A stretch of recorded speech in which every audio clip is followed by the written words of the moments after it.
Our story begins with the haggard face of a man. He was carrying a huge spike on his back. It was part of a huge defeated monster. They were told that if they didn't finish carrying everything by sundown, no one would get dinner, and those still breathing had to keep working. The man could barely stay on his feet. The captain noticed him and reprimanded him. He was ordered to move farther and faster. This man's name is Joe Yi, a regular guy trying to survive the apocalypse, which took place in the year 2026. When the world faced a crisis beyond human comprehension, giant insects burst out of the ground, opening countless portals to other worlds.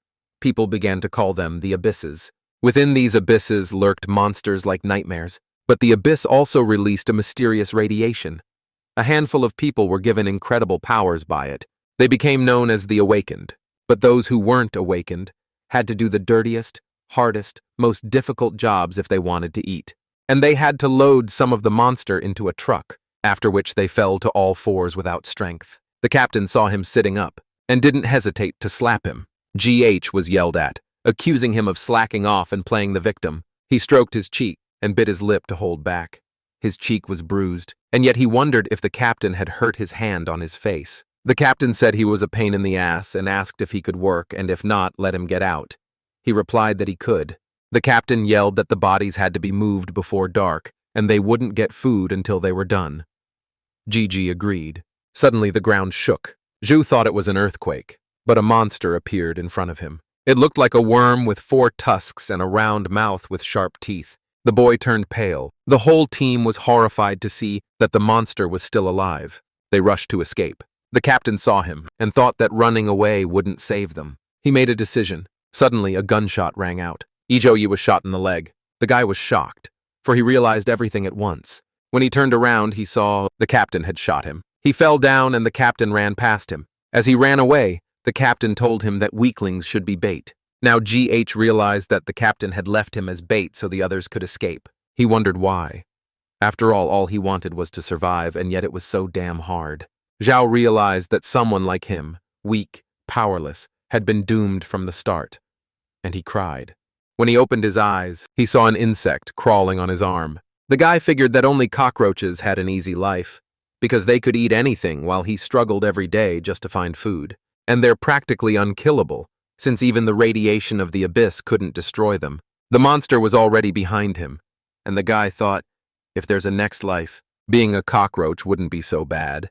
Eventually, the monster ate him. In the meantime, several screens came up announcing that human transformation had been initiated and the evolutionary system activated. A bunch of failed reconstruction attempts were made, until by 1,600,000 reconstruction attempts had succeeded. When Yi opened his eyes, he saw a dirty place. GH wondered if he was dead. He raised his hand, and it wasn't a human hand. Then the guy went to a nearby mirror and saw his reflection. He was shocked, like what people get when they see a cockroach, because he looked like one. His scream filled the dumpster in the next second. He looked at his 2 extra arms in amazement, but it felt like they had always been there. The only thing that was out of place was a strange muscle on his back. It moved. They were his wings. They made him take off, panicked and wanting to stop. And then he hit the wall and fell. He realized that when he tensed his back muscles slightly, his wings moved on their own. Suddenly Joe was angry, because if he knew it would be like this, he would have asked for something better than a cockroach. Someone appeared and called him ungrateful. The golden cockroach hovered in front of him, offended that he was mocking the cockroach god's blessing. The cockroach god declared that in 5,000 years, he was the first person to ever pray for his power. He was going to give him the strongest abilities, but now he could see that the one was sorry. The cockroach was shocked. The guy called the cockroach a system, but then corrected himself. Father. Then he apologized.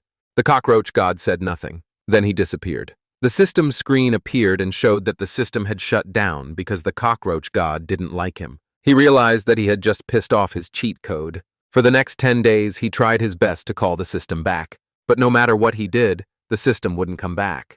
The other cockroaches saw him and wondered what he was doing. Because of this, he realized that he could now understand the cockroach language.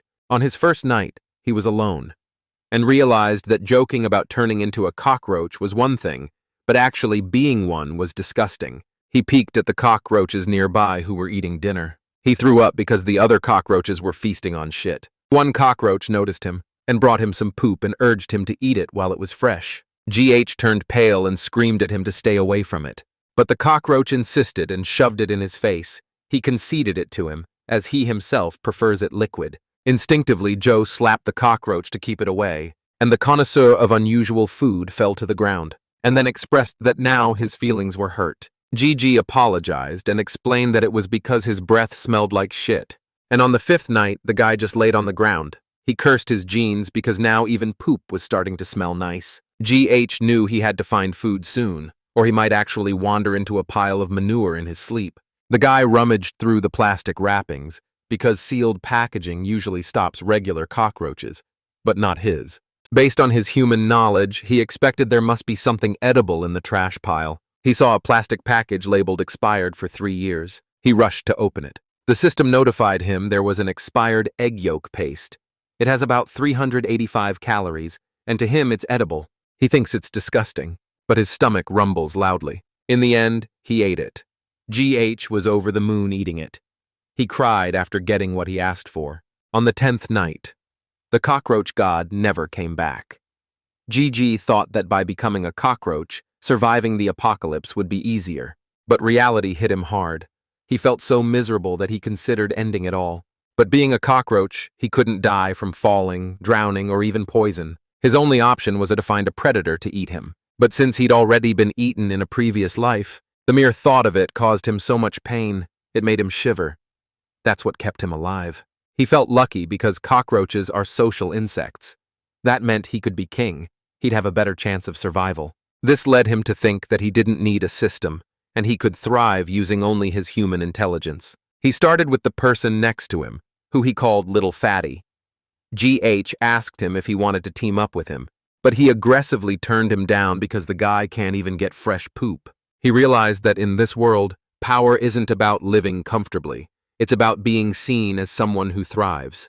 The boy knew he needed an opportunity to prove himself. On the 20th day of his cockroach life, that chance finally presented itself. One muscular cockroach announced to his congeners that they were moving to a richer feeding ground from that day forward. They could either go with them or stay and wait to be eaten by predators. One of the listeners cried that they no longer had poop. In Joe's opinion, these cockroaches are the worst candidates for leadership. Then a cockroach burst into tears, saying that he was afraid to go outside. He looked at the other cockroaches and wondered why they looked so scared. Are they really that lazy? The muscular cockroach asked if there were any volunteers for scouting. He told them to speak up, but everyone was silent as fish. He didn't participate, since he didn't even need their poop to survive. But a system came up and told him that the god of cockroaches says they won't survive. It also says that if he accepts the mission, he can be forgiven. Without a second thought, he raised his hand and volunteered to lead the attack. Little Fatty was delighted at his bravery. There was a smirk on GH's face as he thought his cheat code had returned. A few moments later, they hid behind the grass. They needed to cross the dam, and he thinks it's easy. But the little fat guy was scared and told him he didn't know anything. GH learned that every time the food runs out, the big cockroaches send the little ones to scout out new places. And this would turn them into a walking buffet for predators. The cockroaches were terrified. The fat man screamed that they could all die and realized it was a suicide mission. This made the GH think that the cockroach god was mocking him by sending him to die as a sacrifice. He yelled out that he was refusing. And after thinking about it, GH realized he had a way to feed them. Little Fatty looked terrified. Joe was confused by his reaction. He hadn't realized the big cockroach was standing behind his back. The one asked him where he was going. He then told him that there were monster corpses waiting for them behind the dam, ready to be consumed, so whoever came first would be the first to be killed. He realized that the cockroaches had evolved to eat interdimensional monsters. It was like an eternal free meal. Joe told the big guy that he was on a diet and let them go ahead. The big roach looked at him suspiciously. Then he moved swiftly and grabbed him by the neck. He told him that if GG didn't want to go scouting, he would become dinner instead. Zhu now knows that even insects adhere to the principle of survival of the fittest. When he was a human, his team was sent on a scouting mission, and he was the only one to survive. His team was sent to search for supplies because they were weak, expendable. The leader told them that finding food was a privilege. He recognized this leader in that big cockroach. The one threw him to the ground and told him he should thank him for giving him a chance to survive. He stepped on his head. The guy didn't like that very much. GH knew he had to get his cheat code back, because the ability to eat anything wouldn't be enough. He was determined to get stronger. The scene changed. They were crossing the causeway. He ordered his brothers to spread out and move forward. If anything happened, they should alert the group. He told the little fat guy to stop clinging to him, but he was too scared. So he looked ahead. The kid was very concerned because they weren't and close to the river, but there were breakwaters here. The big roaches breathed a sigh of relief that they were halfway across and nothing had happened. They were ready to move because they couldn't let these brats get the best of them. They rushed forward, flying, thinking that if there was danger, the brats would be eaten first, and was annoyed that they could fly and still order them to go scouting. He called them cowards, and someone was watching. Suddenly he noticed something behind him. He saw big red eyes. He became frightened. Then he thought it wasn't rocks. They were toads. The other cockroaches cried. The toads stuck out their tongues as the cockroaches scattered in panic. One cockroach screamed to run, scatter, and fly. One cockroach was captured. It screamed loudly as it was chewed. Several more cockroaches were eaten. A system appeared to show that a mutant toad had been discovered. She jumps 20 meters and shoots her tongue at 4 meters per second. Its weakness is that it can't see its prey when it's stationary. He shouted for everyone to freeze because they can't see anything that isn't moving. He ordered them to lie down and not breathe. Suddenly, the cockroach god gives E a choice. One choice is to follow the rooster, that is, to choose a safe path to escape, and the other is to save a fellow cockroach and gain his first loyal follower on his way to becoming king of the cockroaches. At first, he thought he couldn't become king if he died. It was the obvious choice for him, until he heard the howls of a little fat man. With terror in his eyes, he looked up at him. He remembered his experience then, the thing he wished for most. What he never dared to dream of was not to become a cockroach. He just wished then that someone would turn around and save him, even when death was imminent. The cockroach god had started the countdown, and GH still longed for someone to save him. He grabbed Fatty and hurriedly flew away, lecturing him that it was time to go on a diet. Fatty said, "Bro, I love you." And GH told him to shut up because his breathing was distracting him. He got worried when suddenly a shadow fell on his face. It was because they were flying straight into the toad's mouth. He knew they were doomed. Then he looked at Fatty and made a decision. He flung him away from the jaws. Fatty turned around and saw the main character being eaten, and he was crushed. Suddenly, a system window appeared and informed him that he had passed the roach god test. His selfless spirit moved him. Access to the system was restored. He discovered a new trait called devouring all things. He then acquired new abilities such as sticky tongue and acid slime. They were absorbed from the mutant toad. Suddenly, the toad exploded. He was able to obtain a special reward, a step out of the toad's body, and was notified that the blind body was unlocked. He was in human form, covered in green toad blood. The protagonist threw his hands up in the air and said that he was finally back. The cockroach god said that even in the most desperate situations, he had upheld righteousness, so he was worthy to be his successor. And Joe asked if this meant that he would no longer have to remain a cockroach. The cockroach god explained that a cockroach is small but mighty, and that means he is invulnerable, in any form. Joe confessed that he was a straight-A student in school, so he asked for an explanation in simple words. The cockroach god yelled at him, saying it meant he could keep his human form while having the power of immortality. GG celebrated that he was no longer a cockroach. He jumped up high in joy. The cockroach was impressed with him as few humans would be able to save their insect friend. As he landed after his jump, he felt something under his foot. Removing his foot, he saw a crushed baby Fatty. The cockroach god was angry that he had just stepped on the comrade he had just saved. This made GH worried because now that he had crushed him, he wondered if he would turn back into a cockroach. He tried to calm down because he knew that his survival skills would now depend on his acting skills. The cockroach god called him an idiot, for he too felt foolish for choosing such an idiot. He was interrupted halfway through when Yi cried loudly. He acted as if his heart was broken because he had raised little Fatty himself, and now he was dead. It was so dramatic, he even rolled up his sleeves and said while sobbing at the top of his voice. Watching him, the cockroach god realized that Yi's connection with the cockroach was very deep, and maybe he was wrong about him. The cockroach god told him to stop crying, since little Fatty is not dead. Well, more accurately, he can't die because he has become his keeper. So as long as the king lives, he will be endlessly reborn. He was ordered to kill some mutant monsters to replenish his energy, and the Fatty would come back to life. They looked at the toads. GH had planned to spare them, but now he thought that was impossible. He made sure they remembered the horror of being dominated by humans. He ran to grab them like he was a colossal from an attack of the titans. The toad sensed him. She immediately jumped on him. At that moment, she was exactly like Captain Levi. And then she hit him with force. His cheek was bruised. GG was angry that this toad thought she was Levi and was fighting titans. He caught her in his arms. The roach god warned him that the mutant toad was dangerous. When he looked at his hands, there were burns on them because the toad secretes corrosive slime from its body. He screamed in pain and dropped the toad as he continued to shake his hand. Immediately, the toad mistook his naked body part for a small worm and released its harpoon tongue. The tip of the tongue split like fingers and grabbed E's worm. He screamed loudly. It hurt so much that he was yanked upward. Finally, he caught the toad and ripped it away from him. He confessed to the roach god that he couldn't even defeat the mutant. The cockroach god wasn't surprised because the toad was using his abilities while he was just flailing his arms around, and wondered about his abilities. The cockroach god reminded him that he had given him the trait eating all things, and if he ate the frog, he would get its immunity.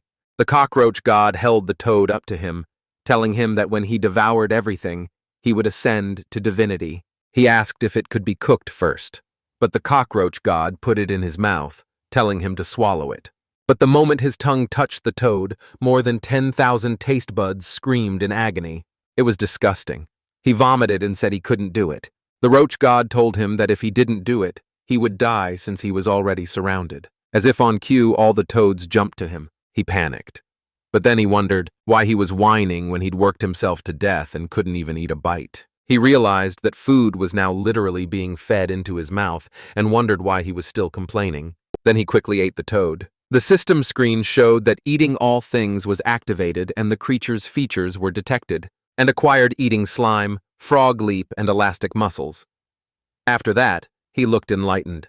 He told the toads that their tricks were now useless. It was funny how he attacked them, like he was doing a gymnastic exercise. Handsome, almost like Bruce Lee. When he had defeated them all, he pronounced that invincibility was such a lonely existence. Suddenly a light blinded him. He closed his eyes. The light was coming from a military vehicle. One soldier announced that they had found a naked weirdo who was doing something unimaginable with toads. GH asked them if they were here to rescue him. But in the blink of an eye, an execution order was given. He was shot with darts. Seconds before this encounter, military trucks lined up in front of him. He saw the insignia on them and recognized them as the extermination squad. After all, he had heard of them in his past life. They are humanity's strongest resistance force in the apocalypse. Every member of the squad is an elite awakened. They hunt monsters on the surface and in the depths of the abyss, monitor new abysses in real time, and maintain order around the cities. It has been said that the people living under their protection have already returned to a peaceful, pre-disaster life. Facing them, Yi thought he was about to be rescued, but to his surprise, he was shot. He fell right in front of the car. The soldiers prepared to tackle him. They approached him, but were surprised that he moved. His body shook as he tried to stand up. The elastic muscles were activated, meaning giving him control over his entire body. This caused the darts to fall out of his body. The soldiers found him dangerous. They took up battle positions. Zhao raised his hand and begged for a chance to explain himself. A soldier ordered them to aim and fire, but someone told them to stop. They turned their heads. A woman sitting on the roof of a military truck told them to capture him alive. It was their captain. GH began to get annoyed and wondered if these guys couldn't understand human speech. The wheel of the vehicle came into motion. Several bikers appeared, and they quickly surrounded Joe. They had ropes, and they threw them over Yi. The ropes were tied around his neck, arms, and legs. The bikers then accelerated, dragging him behind them. He hung in the air as the bikers separated in 5 different directions. He screamed loudly as he felt his body being torn apart. Veins showed through on his skin. He activated the corrosive slime. It released a highly corrosive slime all over the surface of his skin. The captain noticed it. The rope melted and he was free. While all the bikers were falling off their bikes, the captain realized that he was also an awakened. She ordered him to be caught, and everyone chased after him. A soldier with green hair grabbed him by the torso, but the protagonist managed to break free. When the soldier saw his hand, it was smoking because of the acid. He found it interesting. Suddenly there was some more movement. Another soldier tried to catch the GH. He jumped up high and tried to hit him, but Joe was able to dodge. Debris flew everywhere. Another soldier, this one with a baseball bat, got in front of Yi. Yi had to slide on his knees and arch his back to dodge his swing. GH was looking for his cheat code again. The system activated the frog jump. He was impressed. When he looked back, he was already a great distance away from them. He laughed at them for not being able to catch him, but suddenly he tripped and fell. A purple rope was tied to his ankle. It was done by the beautiful captainess, who had just been sitting there before. She asked him if he thought he had escaped. Our guy was alarmed. He thought he was already safe. She pulled him closer to her. More ropes came out of her fingers, and they wrapped around Yi's entire body. She jumped down, tightened the rope, and stepped on him. She tied him to the motorcycle and drove off, dragging him behind her. GH screamed, "Mercy!"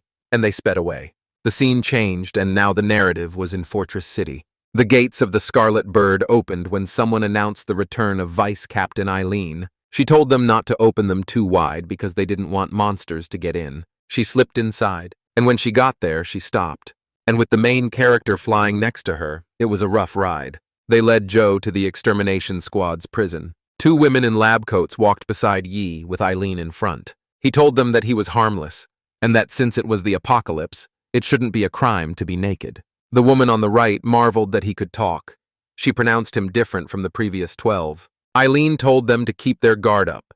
She stated that 12 unknown refugees had shown up in the last week. It's the same story every time. All naked, all smiling like idiots and completely mute. Tests say they are normal people, but she admits there is something inhuman about them. The woman on the left suggested just killing them all to save herself the trouble. The woman on the right replied that if they started executing people, they would be no different from the monsters outside. She told her to be quiet and wait for the results of the gene test.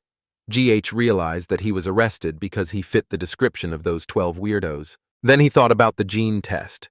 He asked the cockroach god if they could detect them with it. The cockroach god asked what it was, and Joe realized he was screwed. The door opened. Eileen told him that whatever he was, whether he was a pervert or one of the 12, he should just sit quietly and behave. A woman noticed several empty chairs. She asked another if she had moved the prisoners somewhere, because there was only one left. The woman with the ponytail replied that she had not. She was surprised to see that the others had disappeared.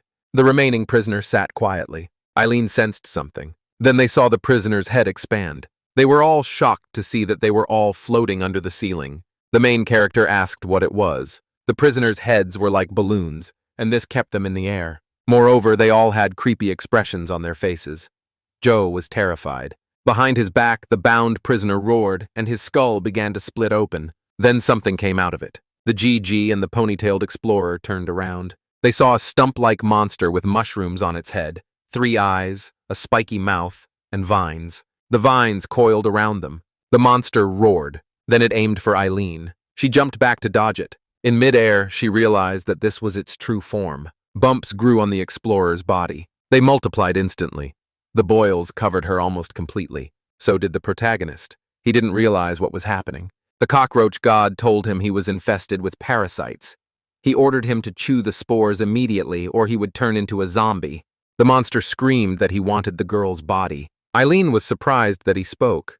She had never seen such a species before. Suddenly, the searchers started moving like zombies. They headed towards Eileen, who caught her rope on the ceiling and pulled herself up to avoid them. To herself, she complained that dealing with parasite monsters was always a headache.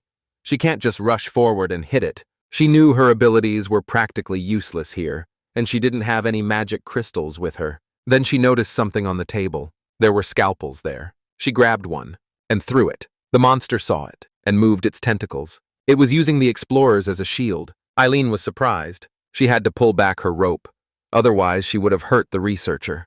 And the scalpel stopped a centimeter from the lab assistant's face. The monster teased her for her cowardice. Yi-Jo tried to free himself from its tentacles and handcuffs. Meanwhile, Yi was concerned because he couldn't eat it fast enough. It was drilling into him. The roach god told him to stop whining and swallow it already. He swallowed it. The system notified him that he had absorbed the parasitic spore, resulting in the acquisition of 45% resistance to parasites. Eileen grabbed the rest of the scalpels and told the monster that he was the one being a coward for hiding behind the hostages. She threw the scalpels right at him. The monster told her that her actions were useless. She asked if he was sure of that. She manipulated the scalpel. and she did it in such a way that it bypassed the explorers. The monster was surprised to be hit. She attached her rope to the scalpel to maneuver it. The monster screamed loudly. As Eileen suspected, its real body is weak. That's why it needs carriers for protection.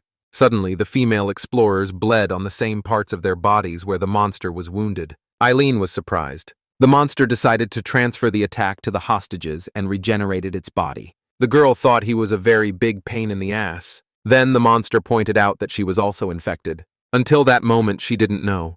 She saw that her arm had transformed, and it wasn't obeying her. Her own arm was strangling her. The monster didn't give her a chance to clear herself of the spores, and then he was confused. When he saw Eileen smiling, she tied her hands together with thread and wrapped it around her hip so her hands couldn't reach her neck. Luckily, she was the one who had fallen into the monster's trap.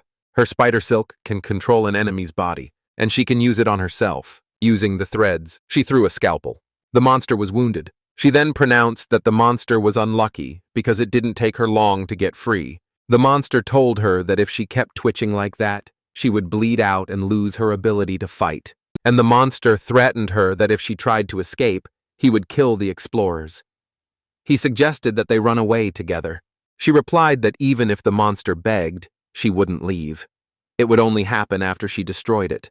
Meanwhile, Yi continued to eat. The monster noticed him because of the crunch. The monster realized it couldn't control him, so it would just kill him. GH saw that he was in a bad situation because he couldn't dodge. Suddenly, the threads wrapped around him, and in one lightning-fast move, Eileen pulled him away. The monster was dumbfounded and screamed loudly at the captain's feet. He thanked her for saving his life. Chi said. He landed under her. His nose bled and his cheeks turned red when he saw her underwear. Eileen was at a loss for words. She realized that the guy wasn't one of the naked lunatics, but just a shameless pervert. GH replied that that's what he was telling her. She told him that since the monster can't take over his body, they have two options. Either they both die here, or she will restrain the monster while it seeks help. Our GH was at a loss for words. He didn't like it, so he chose option 3. Eileen asked what he meant by that. The guy replied that they would team up and tear that ugly mushroom to shreds. She couldn't believe how readily he was willing to give up his life and asked why that was so. He had a determined look on his face. The question made him remember the time he had been left for dead. And he replied that he hated people who abandoned their comrades and run away when faced with monsters. He stated that such cowards are worse than the monsters themselves. She commented that he was a brave young hero, but deep down she thinks he's an idiot or something. But actually, he was ready because the system told him that the monster's real body is weak and the kid will be able to defeat it. He thought that if he won, he would earn a safe place under the protection of the extermination squad. Mushroom complained that even in battle, people still think about how to impress the opposite sex. That's so pathetic. He unleashed a bunch of tentacles, and right towards these two heroes. The guy knew Eileen could control bodies too, and told her to hurry up and take control of him so he could fight too. Eileen released her spider silk, but warned him that she couldn't guarantee his safety. The thread attached itself to Yi's body. She wiggled her fingers and said to him, "Go." The guy immediately rushed towards the monster with lightning speed. The monster knew he wouldn't be able to dodge its tentacles, so it wondered how he was going to break through its battle puppet and face the explorer controlled by the monster. Eileen wiggled her fingers. Gigi pushed back with more force and grabbed the researcher and knocked her down. Then the researcher with the ponytail attacked next. Eileen pulled the strings and moved E like a marionette, so he could slip between the lab tech's legs. Then he jumped. The monster noticed that he was moving faster now. He was beginning to think that the woman was controlling him. Eileen commented that the monster had a brain after all. The guy was ready to hit the monster with all his might. He shouted loudly, "Die!" Immediately, the monster's tentacles moved. He created a barrier to protect himself. The monster was sure that the guy was too weak to break through its defense. But as E got closer, a trait activated. This trait, elastic muscles along with the corrosive slime. His punch reached its target. The monster coughed up the slime. Eileen was surprised to find that Yi was hiding extra abilities. Part of the monster melted away. A large hole was left in its torso. He couldn't believe how strong Yi was. The protagonist smiled. The monster refused to die here, so he planned to endure the damage. But to his surprise, his wounds wouldn't heal. Then he saw Eileen crouched next to the two explorers. She had already extracted the parasitic spores from them. She crushed them in her hands and annoyed the monster, saying she couldn't wait to see what it would look like sliced into pieces. The monster stared at her. This infuriated the ugly bastard even more. Suddenly, the human orbs floating in the air began to twitch. Then they burst and released a liquid. Eileen and Yi were surprised. They saw blood gathering towards the monster. The hole in the monster's torso began to close. Both Eileen and Joe became wary. Then, the monster became viscous. Its body transformed. It now looked like a giant red slug with sharp eyes. When it completed its transformation, he looked like a muscular red bipedal monster with 4 eyes, sharp teeth, and a long tongue. Both Eileen and GH became even more wary. The monster told them that they were the first humans to see this form. He hoped they wouldn't disappoint him. In the blink of an eye, his fist was already at Eileen's face. He was that fast. When his fist hit its target, she was thrown back, and she collided with the wall. The guy next to her was surprised. They didn't expect him to be that strong. She could tell he was on a whole different level than before. She saw him reaching for her. He grabbed her head and slammed her to the ground. As he dragged her, a mark was left on the ground. Then the monster threw her off. She was already coughing up blood. She remained lying on the ground in a fetal position while the monster looked at her. He felt the impact hit his body. He turned around and saw Yi. He realized that the attack was coming from him. Zhou knew that they were in a bad situation. The monster shortened the distance to him and didn't hold back and hit him. He collapsed to the ground, right along with the researcher. Our guy was already out. The system warned him that all his bones were broken and his internal organs were severely damaged. Since the system detected a fatal wound, the immortality trait was activated. Full body regeneration was underway, and a few more twitches and it was done. Our GH woke up again and immediately whined that he had indeed almost died. He also noticed that the cockroach god was next to him, and the god told him that if he got another hit like that, he wouldn't be able to save him. After that, Yi immediately pretended to be dead. He silently cheered for Eileen and hoped that she could save him. But the monster didn't want to get behind him. It called him weak. But he turned around when he heard some kind of clicking sound, and Eileen was about to kick him. But he caught her foot. She had no idea how it happened. Her leg was pulled. Grabbing her leg, the monster threw her from side to side, slamming her to the ground with brutal force. Then the monster threw her off. She collided with the ceiling and spit out more blood. The monster grabbed the chair he had been tied to earlier. By this point, Eileen was already falling from the ceiling. He picked it up, complaining that it was so uncomfortable. Using the chair, he hit her like a baseball, and she slammed back into the wall. More blood flowed from her body. She was in pain as both of her legs were broken. However, she didn't give up as her arms were still working. Zhou witnessed this. He couldn't believe that even Eileen, the vice captain of the extermination squad, couldn't defeat this thing. He wondered if there was anyone who could save them. Someone called out to him. It was the explorer, and she told him to tell the vice captain to unleash her full power. She opened her palms and revealed a red gemstone. Zhu saw it and reached for it. But there's a problem. He has no idea how he's going to get it to her. The cockroach god suggested that if he pushed his elastic muscles to the limit and rushed forward, he might find a loophole. Zhou judged from his calculations that there was a 10% chance of success, and replied that this was basically a death sentence. The cockroach god pointed out that it was either a 10% chance of survival or a 100% chance of dying. GH gritted his teeth, pondering. He could only curse as his body began to move. Then he activated the elastic muscle trait, screamed loudly, and rushed forward. The monster noticed him. The roach god noticed that the monster's reaction was even faster than expected. So with that, his chance of success dropped to 5%. He could only go all the way. He jumped so high to fly over it, but he failed. The cockroach god told him there was only 1% left.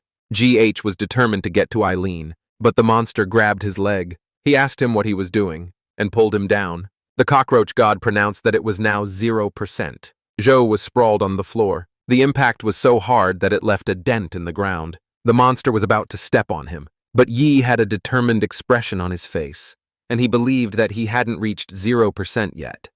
He knew that this position was his last chance. He threw the rock, yelling for Eileen to catch it. Then the monster stepped on it and called him weak. But he was surprised and realized there was a problem. His foot didn't reach Yi's head because Yi was protected by spider silk. The monster turned to Eileen, and she recognized that Yi had risked his life to deliver the crystal to her. She was seriously touched. Her legs were bandaged with spider silk. She was using a lot more of her ability now. She released more of it from her fingers. Then she wrapped it around the monster and pulled on the threads.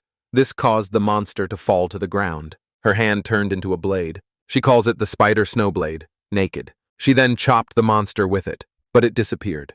This surprised her. Suddenly he loomed over her. He then stated that people who can wield their power are still too weak. He grabbed a blade and snapped it in half. Then he grabbed the girl by the neck and pierced her torso with the broken part of her blade.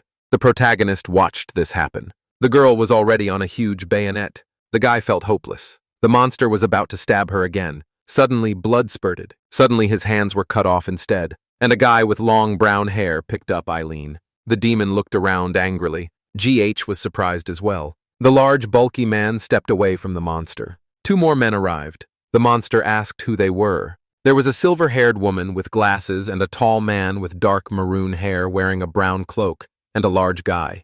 The woman saw the explorers on the ground. She examined their bodies and said that they were in bad shape as their organs, bones, and flesh were all mixed up. She knew she had to help them immediately.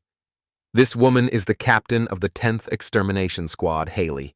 The large, muscular man with brown hair was the captain of Extermination Squad 2, Philo. He assured Haley that no monster would walk past him to harm her. The commander-in-chief, COCKROACH, told them that he would play with the monster a bit. He was amused that this one could talk. Eileen woke up and informed him in a weak voice that this monster was different. She told him to be careful. The commander replied that she had nothing to worry about because he too was cut differently. Haley told them to shut up because she needed absolute silence for treatment. She used a green stone. A root grew out of the ground. She used the runic rebirth technique and enveloped each of the female explorers with a large flower, and the other girl too. Philo placed Eileen on the flower as well. Even GH was engulfed by the flower. He was confused to see the flowers. He felt warm, like he was basking in a hot spring, and it made him want to close his eyes. So he closed them, until the cockroach god showed up and yelled at him to stay awake. He even injected him with adrenaline. Gaich woke up immediately as he was stinging. Haley saw him and was embarrassed because treatment shouldn't hurt. The cockroach god told him he was lucky. He advised him to open his eyes and witness the peak power of the air. COCKROACH introduced himself to the monster, and since he could understand human speech, he invited him to talk to him. The monster replied that one does not talk to food. This confused Cory. Suddenly, Cory noticed blood dripping from cracks in the ceiling. This is what really caught his attention. It kept dripping and eventually took shape. These were the prisoners that had been devoured by the monster. This became his army, and he declared that they would all die there. The other monsters rushed forward, heading towards Haley. Zhou was tense, seeing that the monsters were everywhere, above, left, right, and below. But then Philo adopted a fighting stance. When he struck the air, it released sharp waves, which immediately scattered the other monsters. Meanwhile, Haley was controlling the wind. GH noticed it swirling around the flowers, until it formed a barrier cyclone that destroyed the monsters. Philo told her that he could handle the monsters, but she would have to deal with the blood. She was annoyed but let it pass by her ears. Yi's jaw dropped as he witnessed the power of the captain level awakened. The monster was pleased with himself that he had managed to apprehend the 2 captains. Now the first one he planned to eliminate was Cory. Some monsters turned into liquid. The main monster screamed loudly while absorbing the others. Then his body transformed. Next to its head, it created 2 more heads and arms, one on each side. It was now a giant, ugly monster. The main character exclaimed that it was so unfair. Cory expressed that he envied guys like this monster, since they could get bigger whenever they wanted, and he had to try harder. The monster threw a punch, but Cory dodged it quickly, so the blow didn't hit him. He then teased the monster, saying that it had almost gotten him. The monster got even angrier. He tried to hit him again, but he jumped to dodge. He then ducked low to dodge the next attack. The monster kept attacking, but the soldier was nimble enough to dodge everything. The monster was getting annoyed at him, but he didn't give up. Cory jumped. He saw that the monster had become flexible, and one of its vines wrapped around his torso. The monster told him he was finished. But our guy, he drew his sword and sliced the monster thoroughly. Then he landed on his feet, while the monster was cut to pieces. Tough guys don't look back.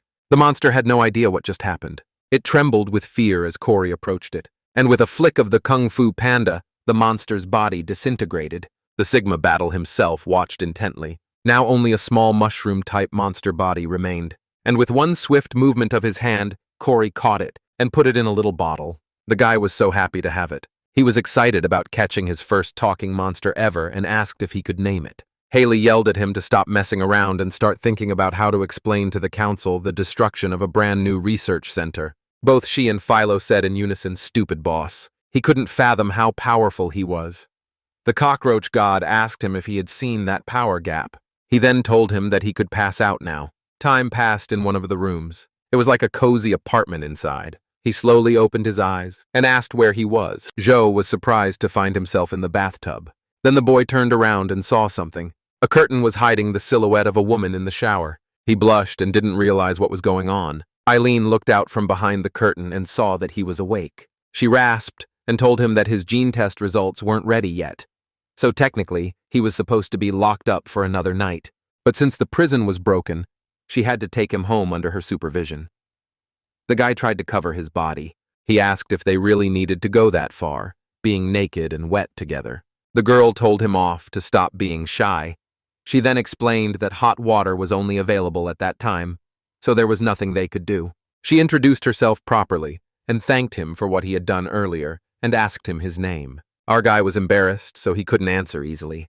But eventually he manages to give his name. She told him to move over and plunged into the bathtub. The protagonist looked very uncomfortable. She then told him to turn around and lie down so she could check his wounds. He blushed even more when he felt her hand on his back. The guy couldn't understand why she had no concept of personal space.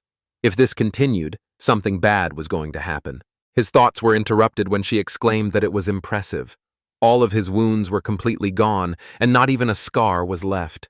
She patted his back and praised his regeneration. The cockroach god appeared and stated that his heart rate had risen to 120 beats per minute, and his testosterone levels had skyrocketed.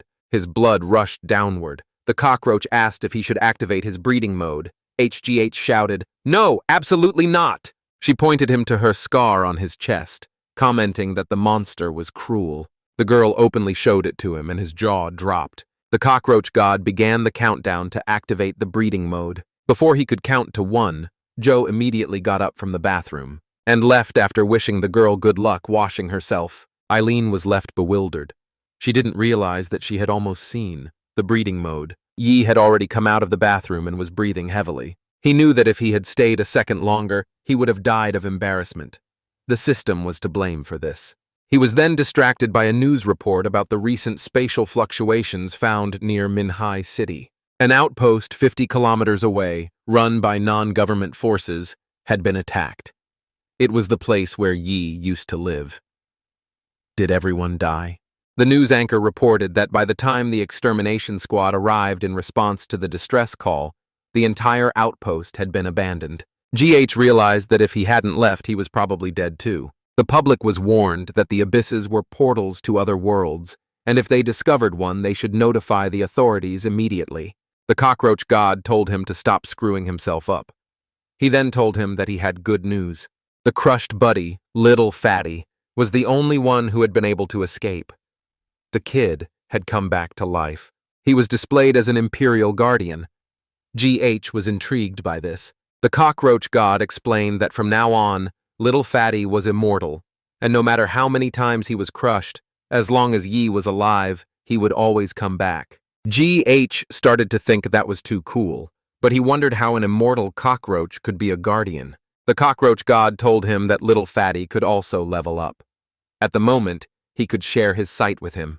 The protagonist clicked on the summon on the screen. The screen suddenly began to stir and blink. Little Fatty's hands began to move, and finally he came out.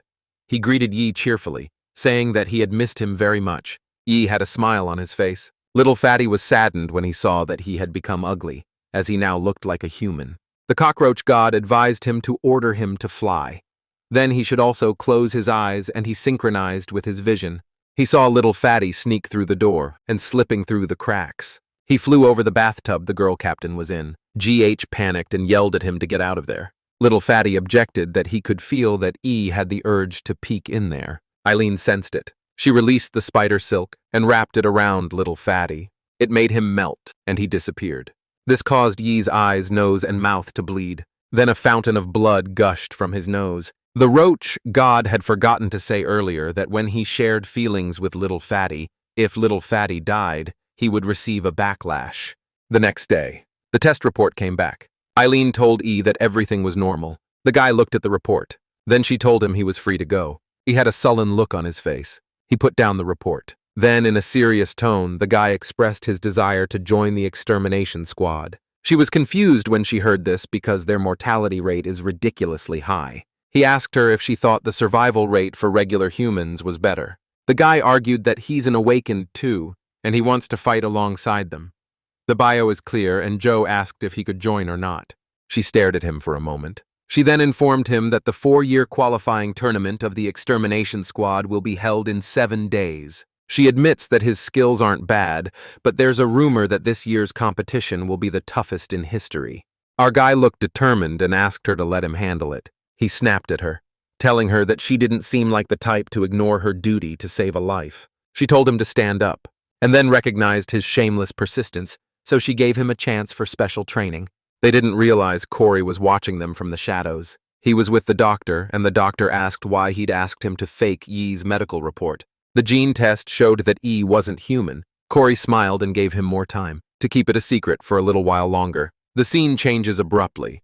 It is revealed that there is an entrance to the abyss inside the training base. Then we see our guy, shocked by something. He had just found out that the special training Eileen was talking about was to throw him into the abyss. He thought it was a joke. The abyss is crawling with monsters, and the ones inside are much stronger than the ones outside. He then wondered why he had asked him to fake Yi's medical report. It was said that even an entire army wouldn't stand a chance. He wondered how jumping into the abyss could be considered training, and his teammates were only 4 teenagers. Justin was there, Lu Yao was there, Su Kai and Sun Tao. Eileen had informed them that every abyss connects to another world.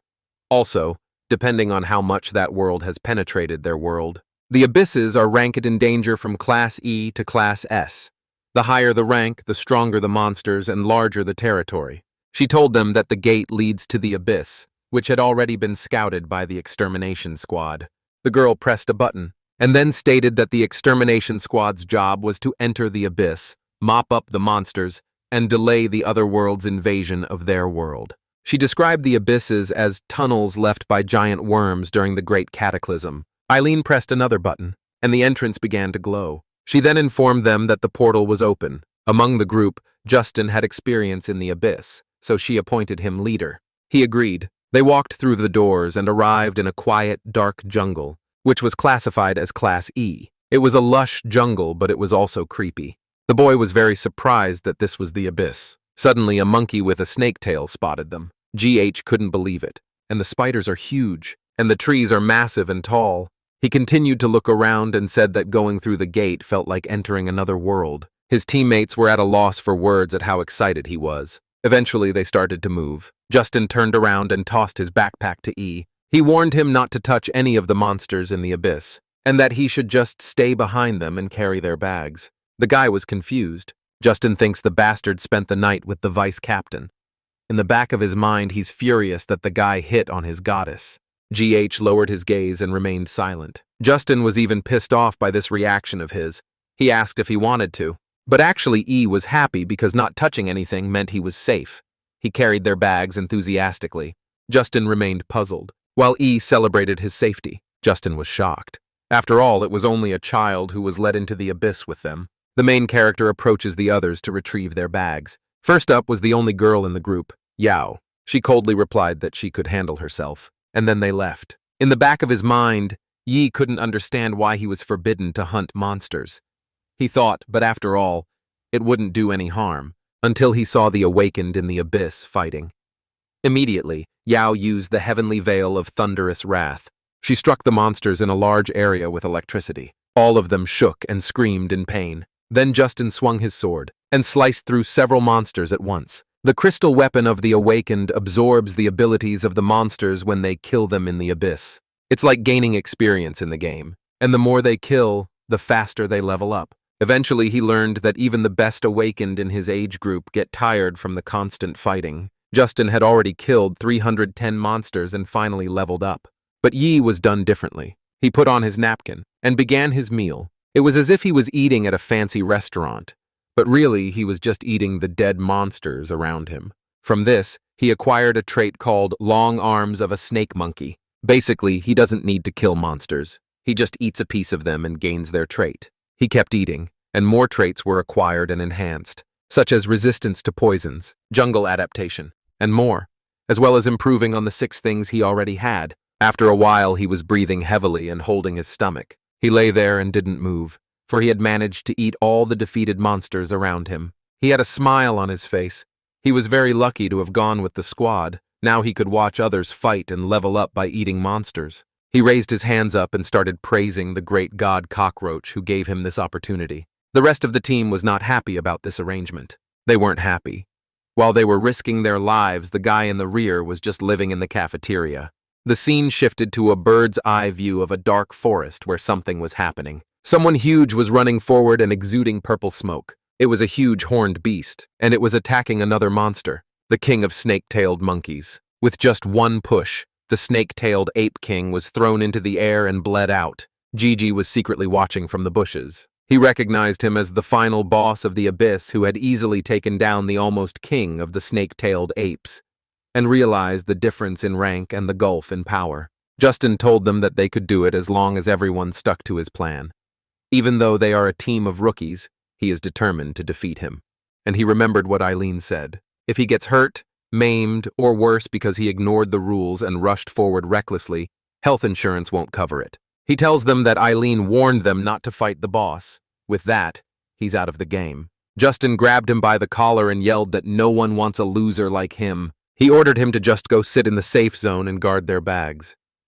Yao remained silent.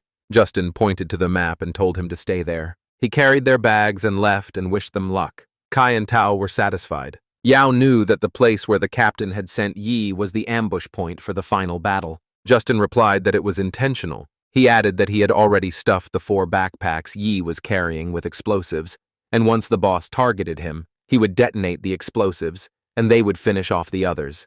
He had no qualms about stating that it only takes one useless teammate. Yao said, "That sucks." But as soon as she said that, something happened. The captain didn't hesitate to point his sword at her. The guy told her to stop this pity, and he would only let her get away with it once. The scene changed again. The protagonist was sitting at the roots of a tree. He was looting a monster he had killed and was thinking that it wasn't exactly a safe zone. Suddenly, the ground around him shook. He wondered if the battle was so intense that he could hear it from there. Then the guy felt something, and immediately turned pale. Something was moving so fast, several monkeys ran past him. He was confused as to what had happened. Then a tree broke, and he turned around and saw the boss monster running, its sharp horn piercing E. The guy coughed up liters of blood as the boss monster ran through a bunch of trees until it crashed into a mountain. The protagonist wondered why he was there. By this point, his body had already been pierced by its horn. The cockroach god discovered the fatal wound. He banished the foreign object and began repairs, and asked where the whole crew was it destroyed? Suddenly a fiery arrow was fired. It landed next to the bag, and ignited the dynamite. GH thought it was a rocket. Then it made him wonder what was actually in their bags. When he realized it was explosives, it was too late as it had already detonated. He blacked out, but his consciousness was there, realizing that he had been thrown again and used as bait. The explosion was huge. The other 4 watched him from the cliff. Justin laughed out loud. He commented that E's face was priceless, and told them that as soon as the explosions were over, they would go down and finish off the boss. The bastard was happy to kill 2 birds with 1 stone. "You saw something?" and immediately alerted the captain. And when Justin saw it, he turned pale. The explosions have stopped. The smoke slowly clears, and E emerged unharmed. His eyes glowed yellow. Justin couldn't believe it. Zhou was still alive. Finally, he pulled this horn out of his torso, and his skin had regenerated.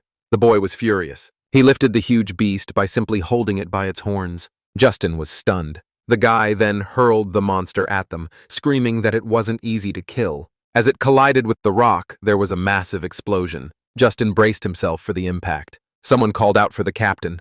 It was Tao. Half of his body was crushed and he was begging for help. They were surprised to see him. Justin decided that that was the end of it. He advised the others that if they didn't want to die, they should focus on killing the boss. He pointed his sword at Tao. Tao begged him not to, but he used his flesh-ripping arrow ability. Tao's cheeks swelled, and he exploded under the monster, causing it to roar loudly. The monster rose up. Justin ordered the other 2 to attack. Kai covered his hand in flames and unleashed a fire vortex at him. You released electricity and electrocuted the boss monster. The one shrieked loudly. Justin saw that he was almost defeated. He smirked, thinking that he was nowhere near as strong as the legends said. It made sense to him, because if that idiot could toss him around like a rag doll, he doubted his strength. He lunges forward with his huge sword. The monster withstood the attack of fire and lightning. It stood on two legs. Justin was stunned. The flames and lightning connected with the horn. Yao turned pale when she realized that he had just absorbed their energy. She told them to stop using elemental attacks because the more they hit him, the stronger he got. Justin realized they couldn't win because he was too strong. He noticed something in front of him. His eyebrows furrowed in a frown. Then he hit Kai from behind. Kai was surprised. He collapsed on the ground. Yao couldn't believe Justin, but Justin aimed at her next, and she collapsed too. Justin told them that they were just getting in the way underfoot, so let them do some good before they died. That they, on the contrary, should be grateful. Then he ran off. The boss monster approached the fallen people. He lifted his foot and crushed Kai to death. He was about to do the same to Yao, but something moved very fast. It was none other than Zhou. He ran up so fast and grabbed Yao. The girl immediately asked why he only saved her. The guy stared at her sadly. He then replied that back then she was the only one who didn't bully him and let him carry her backpack. Yi had an idea that because of his weakness in his past life, people had treated him like cannon fodder without a second thought. And now, as a cockroach, he was weak again, so he decided to give way and die for the sake of the bigger cockroaches. He also didn't provoke anyone, and yet he was betrayed. He had learned that in this world, only the strong had the right to control his fate. Therefore, he was determined to become stronger. Someone called out to him and asked for help. It was Justin. The monster crushed the bastard with his foot. Gigi immediately reminded him of his own words, that no monster should be touched by him. Then he smirked at him. He was furious, and just like that, he was crushed. GH turned his attention to Yao. He used soporific pollen. Soporific flower pollen causes unconsciousness when inhaled in large quantities. He knew it was best to keep his monstrous abilities to himself for now, so it was just him and the boss monster. He came face to face with him. Our guy at this moment was just showing off his aura and announced that he was using it as a stepping stone to power. The monster prepared to attack. GH immediately stuck out his tongue until he grabbed onto a branch. His shooting tongue ability activated, and he was able to pull himself up to dodge the fleeing monster. By this point, he had absorbed so many abilities and knew it was time to use them. He activated the rain mantis's scythe. The forelimbs of the rain mantis were capable of cutting through prey with ease. A few rocks cracked, but when he tried to cut the monster, it was too hard. Even after reinforcing his scythe, cutting through the boss would not be easy. But even if its outer shell turned into armor, the monster itself would still be inside. The guy saw the belly that looked like a weak spot, and pierced it, followed by a quick rush of blood. The monster roared loudly. GH gained confidence that this might work, but the monster stared at him. He turned around and threw him into the air. Bleeding, GH bounced off the ground into the forest and ended up crashing into a mountain. He coughed up blood. The guy realized that despite its large size, the monster was fast. The boss immediately released electricity through his horns and tried to hit him with it. The discharge came to where he was, blinding the GG before it struck. It was so powerful, it covered a wide area. Smoke enveloped the forest. When the smoke cleared, it appeared that a tree had been broken. The monster was surprised by what he saw. GH's hands became wooden. He activated the skill leather of Trent. Wooden skin is very resistant to electricity, but extremely weak to fire. And just as Yi thought, no matter how strong a monster was, there would always be something in his surroundings that could resist it. He knew that even though it could block attacks, he would still need a finishing blow. The boy was determined to make his move. He activated his long arms to grab Justin's sword. GG knew that the next strike would decide everything, so he raised his foot. And as he stomped on the ground, he activated the Trent vines. It's a weapon that Trents use to catch their prey. And when they move in groups, they release countless vines, and these vines can catch any creature in the jungle. The monster roared loudly as the vines covered its body. Zhou Yi flew up and was ready to attack. He put all his strength into this move. But the boss monster was also determined to survive. It had broken free from the vines, and he couldn't believe it. He didn't have time to dodge. He activated his elastic muscles and strengthened them. The sword collided with the monster's horn and broke. The guy had to retreat. After seeing the condition of the sword, he decided to throw it away. And then he started watching the monster and saw it running towards him. The guy was sure that the battle would end as he had gained an ability that would bring him down. He absorbed a rock. It was the sharp horn of the beast. The guy activated it and his entire body transformed. He was covered in armor, and both of his arms had large spiked blades. He moved quickly. The monster met him head-on. As soon as they collided, a blinding light flashed. It flickered a little more. And then it stopped, leaving GH breathing heavily. They had destroyed a good portion of the forest. Zhao was bleeding, but he had successfully defeated the monster. Suddenly, a key appeared. It was the key to the secret realm. Using this item for a limited time gave access to the secret realm. Gigi had no idea what the secret realm was. Meanwhile, beyond the abyss, a training accident was reported. There were 3 dead, 1 seriously injured and unconscious, and 1 with minor injuries. Medics were called. A man grabbed someone by the collar. The officer angrily ordered E to tell what had happened in the abyss. He questioned why he was the one left alive. Zhou didn't know what to say. He thought about just saying he was lucky, but realized that would be too fake. Someone patted the officer on the shoulder. It was Corey, and he pronounced that the military seemed to be suspicious of his vice captain's recruit. He added that if that was the case, it was like saying he was behind the whole disaster, and was surprised to hear it from him. The officer was embarrassed and tried to explain that it was just that all the victims were new recruits selected by the military, so it seemed natural. Corey looked at E, and then told the officer that that was enough since no one enters the dungeon expecting 0 casualties. Yi reassured the officer. He then released Zhou Yi, who didn't utter a single word. Later, he went up to the roof and relaxed there. The guy wondered if the captain had intentionally covered for him just because the vice captain had recommended him. He knew there was no point in thinking too much about it. What mattered to him was learning about the secret realm. The cockroach god appeared and explained that it was a hidden dimension within the abyss, and he could only enter it by using the key in his hand. So technically, it's not something people can normally get. But since his DNA is almost identical to that of the monster, the abyss categorized his battle with the monster boss as a territorial battle between monsters. That's why he got it. Zhou concluded that this was an exclusive dungeon for him to become stronger. The roach god answered in the affirmative, but emphasized that the monsters inside were much deadlier than the ones he had faced so far. In other words, he would have to deal with the entity that originally granted the horned beast this key. He stated that it could be something like that mushroom monster from the past, because it was one of the intelligent beings guarding the major secrets of the abyss. Zhou asked about the purpose of the countdown. The god replied that if he didn't use the key within 24 hours, it would disappear, and asked him if he would go. Zhou looked at the key and said yes. But before he did, he had some things to take care of, because he might not come back and things would be left unfinished. The scene changed to a corridor of rooms and doors, and he was on his knees outside asking Eileen out. Eileen kicked him and the guy flew off almost with his jaw broken. She was furious because the GH dared to mess with her like that. The girl was ready to hit him again if he said that again, but the guy seriously asked her out again, and she responded with a fist. The girl punched him left and right. Blood flew all over the room. Even on her hand, a big clot of blood was left. She challenged him to say it again. Even with swollen cheeks and black eyes, he said it again. She pouted her lips when she saw the look in his eyes. She knew that look, the same one that soldiers have before their last mission, trying to fulfill their last wish before they die. Then the girl laughed out loud. She noticed that he had courage and agreed to go. Anyway, first our guy and Eileen went to a cafe, and the kid had already ordered them a drink. They drank from 1 glass with 2 straws, watched a horror movie. Zhou clung to her as he was frightened. The scene changed, the shutter clicked, and they took a couple groovy selfies. Then they bicycled along the beach at sunset. Zhou was happy with his first date.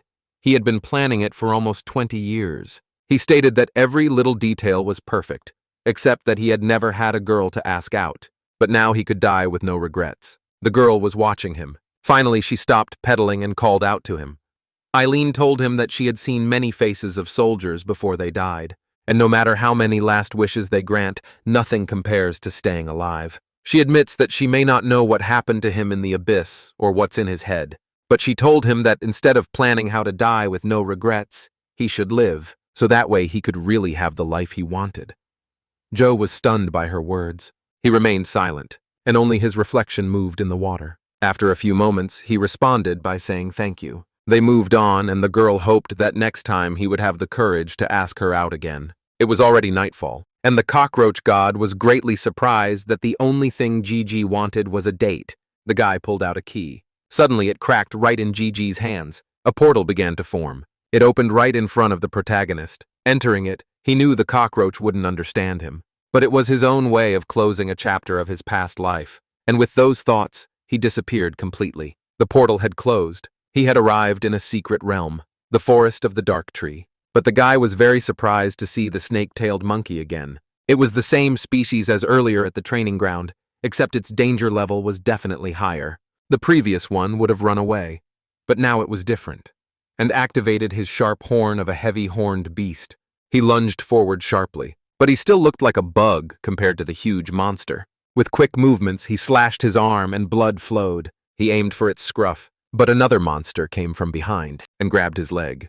He was thrown and crashed into a tree. The main character's lungs are having a hard time. Immediately, all the other monsters around rushed at him, and then one monster grabbed him with both hands and ripped him in half. His upper body separated from his lower body. Then he fell on a tree branch and was breathing heavily. He activated the sleeping pollen, and smoke enveloped the branch he landed on. He then began to regrow parts of his body. The immortality skill was activated. He noticed that the monkeys were only slightly weaker than the heavy-horned jungle beast, but there were too many of them. Without immortality, he would be finished. He realized that he wouldn't be able to defeat them head-on. Then he realized that the environment of the secret realm was like an abyss, which means there must be predators that prey on these apes. He thought about how the monkey had been overpowered earlier. The pollen scattered and the monkeys saw him on a branch. GG planned to lure the monkeys into their predator's territory, so he activated the frog's jump. He jumped to the next branch, thinking he still had a chance. The monkeys roared loudly and chased after him, and so it went on for a long time, until one monkey grabbed his leg, but he aimed at it, and using the acrid slime to break free of its grip. Suddenly the guy saw something. He found what he was looking for. It was those spiders. They were called giant hunter spiders, and their class was guardian. The main character changed shape. He became bird-like. Then he activated the feather of a white-tailed partridge, right in front of the spiders, and the spider immediately spotted him. He flew to a branch above those webs. He had to disguise himself as a natural predator of the spiders so they wouldn't attack him. He felt lucky to have absorbed a lot of abilities from past corpses, and now it was paying off. Then he noticed something. The monster monkeys that had been chasing him became confused, and the spiders slowly crawled off the branches. The monkeys roared loudly as they began to eat them. The spider stretched out its legs and pierced the monkey's skin. The monkey was in agony. It was foaming at the mouth. At this time, the GH stood in the shadows and watched the snake-tailed monkeys being overpowered by their natural predator. But he knows that huntsman spiders usually hunt by trapping lone prey. But he turns back and sees that at this moment a whole troop of monkeys had just invaded their territory. The spiders hissed. There was a rumble, a massacre between monkeys and spiders. And that's exactly the kind of chaos Joe needed. He activated the mantis scythe. 2 spiders pounced on the monkey, and Yi was closing in on them. He struck the spider first, and then split the monkey in 2. The guy chopped down the spiders and even leveled the odds for the weaker side to make the battle last longer. He bit into the monkey's finger and swallowed its flesh. GH took the chance to absorb the abilities, but nothing happened to his body. He asked why it wasn't working. The cockroach god called him an idiot. He told him that you can't just bite a random monster and expect to become stronger.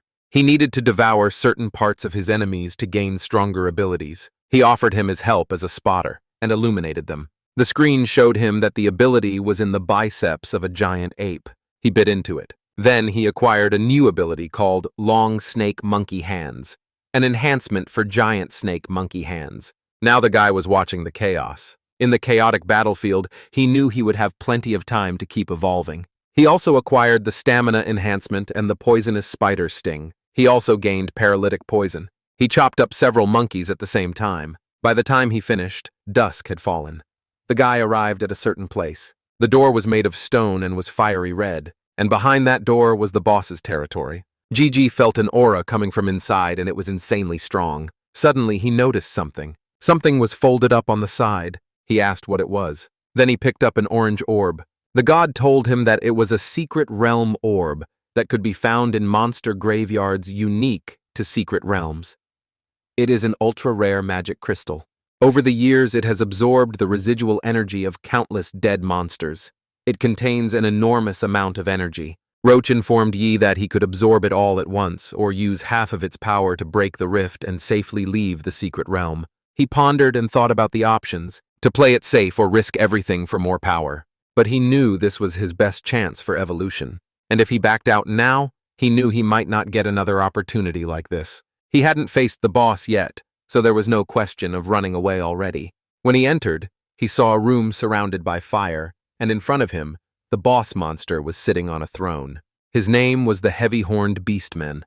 The level of danger was unknown. He was surprised that he couldn't see him, but even from this distance, he could feel a terrifying pressure. This was indeed the boss of the secret realm.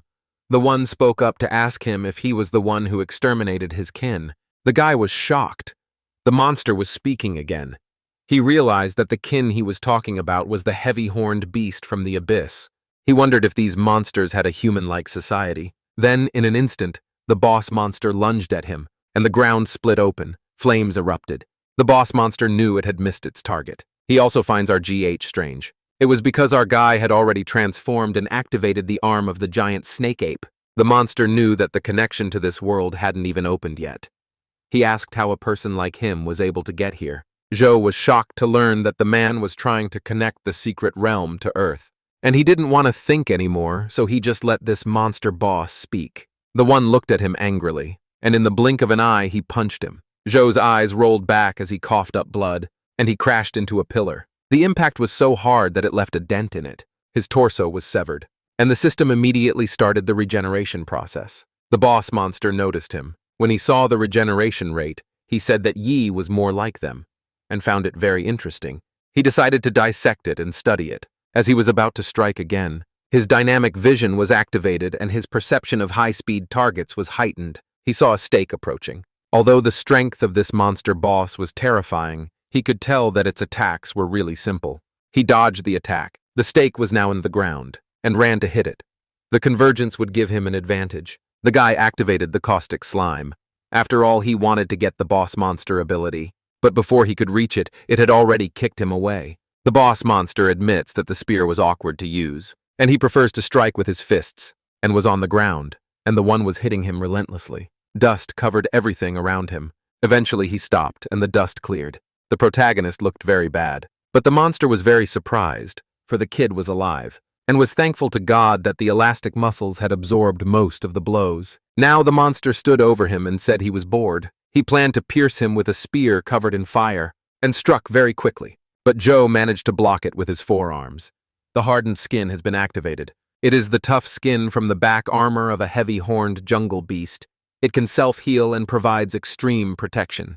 The monster tried to attack again, but Yi was able to repel the blow with just his body. The cockroach god appeared and declared that the hardened skin was melting from fire. They could still use the secret realm stone to retreat. But Yi refused to believe that he had lost. He saw the gap and immediately jumped. He then activated the giant ape's arm fist. The boss monster twirled his spear in the air, and the movement threw GH backwards. He crashed into a pillar. Flames shot up and spread everywhere, controlled by the boss monster. The monster stared at E and unleashed a huge wave of flames at him. Our guy saw it coming and jumped to dodge it, but the flames pursued him. He activated a frog jump to dodge the flames, but he couldn't dodge it all, and his thigh was pierced. The immortality skill activated, but the wound took permanent damage, disabling recovery. He turned pale as he realized that immortality's insane regeneration wouldn't work. The boss monster told him it would melt him. He faced the flames and screamed that he would take the boss with him. The guy activated the heavy-horned beast's spear. He then lunged at him. Gigi was screaming and angry. He had one goal, to kill the monster. He aimed for the horn, and he even managed to hit it, but the monster just stared at him. Zhou was surprised. His blade stuck as the monster gathered flames in his spear. The guy was engulfed in flames. This was followed by his loud scream. His body was burning and there was almost nothing left. Even when he fell to the ground, his body continued to burn. The cockroach god told him that this was not a monster he could defeat.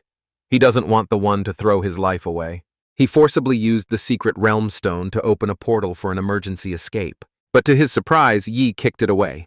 The stone fell and shattered. The god was annoyed. Zhou was determined, expressing that he had long since resigned himself to death. The cockroach god was at a loss for words. Suddenly, a red aura burst out from the broken sphere. A red mist enveloped Yi. Guy ordered the monster boss to surround him. Its body glowed yellow. He then moved with lightning speed. The boss monster was confused by what had happened. He could feel the power surging out of him like a tidal wave. The system screen confirmed that Yi had not escaped from certain death. Thus, he had passed the second test of the cockroach god. The battle form is unlocked. He exuded a powerful wind from his body as he transformed.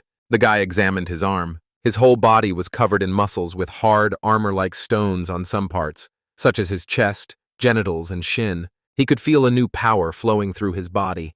He asked what kind of battle form it was. The cockroach god replied that it was a state that allowed his abilities to develop freely. Before he could say anything, Yi was distracted because flames flew at him. The boss monster used his ability called Explosive Flow, and lava erupted. The area was filled with smoke. Fortunately, Yi was unharmed. The cockroach god said that this armor combines the shell of a cockroach, the supple skin of a mutant toad, and the hardened hide of a heavy-horned jungle beast. And as he gained new abilities, it could continue to improve. Zhou was amazed that even the concentrated explosive lava flow barely scratched the outer layer. He was impressed with the biological composite armor. The monster was sure that it wouldn't survive this barrage of attacks, but Yi's hand appeared. It surprised the boss monster and struck him before he could regain his senses. Yi used the arm of a giant snake ape combined with elastic muscles, so that it essentially became the long-range fist of a snake ape arm. The cockroach god informed him that when in combat form, he could activate multiple abilities at once and combine them into combo skills. There is also no recovery time between changing abilities. Zhu saw that the boss monster was able to attack him in a way he never expected. And in combat form, his strength, stamina, and agility increased tenfold. He felt unbelievable. The boss monster was at a loss for words. Because the guy didn't have a scratch on him, he couldn't believe it, so he attacked again, and watched him closely, and combined dynamic vision, elastic muscles, and a mantis blade. With that, he easily repelled the boss monster's spear. The guy kicked with his foot, and while the monster was in the air, with a long leg kick, GG extended his fingers and wrapped them around the boss monster's arms and legs. Then he yanked downward, sending the boss monster crashing to the ground with a mighty thud. The boss monster couldn't believe it. The monster was angry. Yi bastard punched him, but Yi met it with his fist. It seemed like they were now on equal footing. But this monster was outmatched. He ended up trembling and lying in front of the GH. The monster looked at his spear. He was struggling to reach it. He had a plan in his head that risked throwing off his progress and expansion. He pierced the ground and the lava surged outward in an attempt to regain its full strength, and was stunned. The lava spread across the floor. In the blink of an eye, Yi was surrounded by lava. The boss monster laughed at him and said that he would regret not killing him just now because it was his last chance. The guy took a fighting stance. He watched him using his vision skill. In his combat form, he could directly see the enemy's weaknesses and areas of extracted abilities. The stronger the ability, the brighter it glowed. GG prepared to move. He instantly disappeared from his seat. The monster boss wondered where he had gone. In the blink of an eye, Yi's foot was already in his face, and the guy kicked him powerfully. Boss monster crashed into the rocks. The monster was surprised at his new position, so much so that he called the protagonist a monster. Yi's last move was a combination of a frog jump and a mantis scythe. Then our guy picked something up off the ground and ate it. The boss monster stood up again as it had already recovered its power. He activated the molten spiral. It was a wave of lava that could burn Yi to the ground. He proclaimed his victory by unleashing a vortex of lava in Yi's direction. But Yi immediately began to emit a golden glow from his body. The lava was getting closer. But with just one swing of his blade, it dissipated. The boss monster couldn't believe it, and held up a spear made from the boss monster's horn. He commented that the horn tasted like black pepper sauce, and then he exclaimed that he liked the hell out of it. Boss monster was startled by his devilish grin. He fell on his ass and crawled away from him, calling for his mommy because there is a monster here that eats other monsters. Zhou asked the boss monster if it could withstand its own ultimatum. The system revealed that the heavy-horned beast's sharp horn ability had been upgraded to the sharp-horned beastman heavy horn. It had also obtained the molten attribute, and used the skill heaven-spawning molten spiral. The boss monster begged him not to do that, but that didn't stop Yi. It caused the boss monster to scream loudly. He continued to scream as the lava enveloped him, and there was nothing left of his body. Smoke covered the area, and stood in the center of it. Then an oblong sphere appeared with a monster inside. The boy was very surprised and asked what it was. The cockroach god informed him that it was a monster seal, a rare item that only falls from monsters of the Lord class of the Secret Realm. Using it unlocks the monster record for the Imperial Iron Guard, allowing one to transform into that monster, and realized that Fatty would be of use now. He poked at the sphere, and it shattered. Then the screen showed that Fatty had gotten a record of the heavy-horn beast man, and it was prompted to summon an Imperial Iron Guardian. He answered yes. Fatty walked out of the screen, started transforming immediately. It looked like the boss monster they had seen earlier. Fatty was confused as to why Yi looked smaller. Zhou was amazed at what he saw. It was pretty damn cool. Fatty then knelt down in front of him, and a screen appeared above him. It showed his race, Heavy Horn Class Guardian Beastman. Even Fatty couldn't believe that this was his new form. He commented that it was ugly. The cockroach god replied that the transformation wasn't just external, because his Fatty's strength would also grow along with Yi's strength. Suddenly something cracked. It was the pillar behind them. It was falling towards them. Fatty gathered his strength. Yi effortlessly stopped the column without letting it crush them. Then he put it aside. He cried because it was now huge and no longer fit in the door, which made him think he was already useless. Zhou tapped him and told him to pull himself together. He was expected to evolve being around him, so he wanted to see what he could do.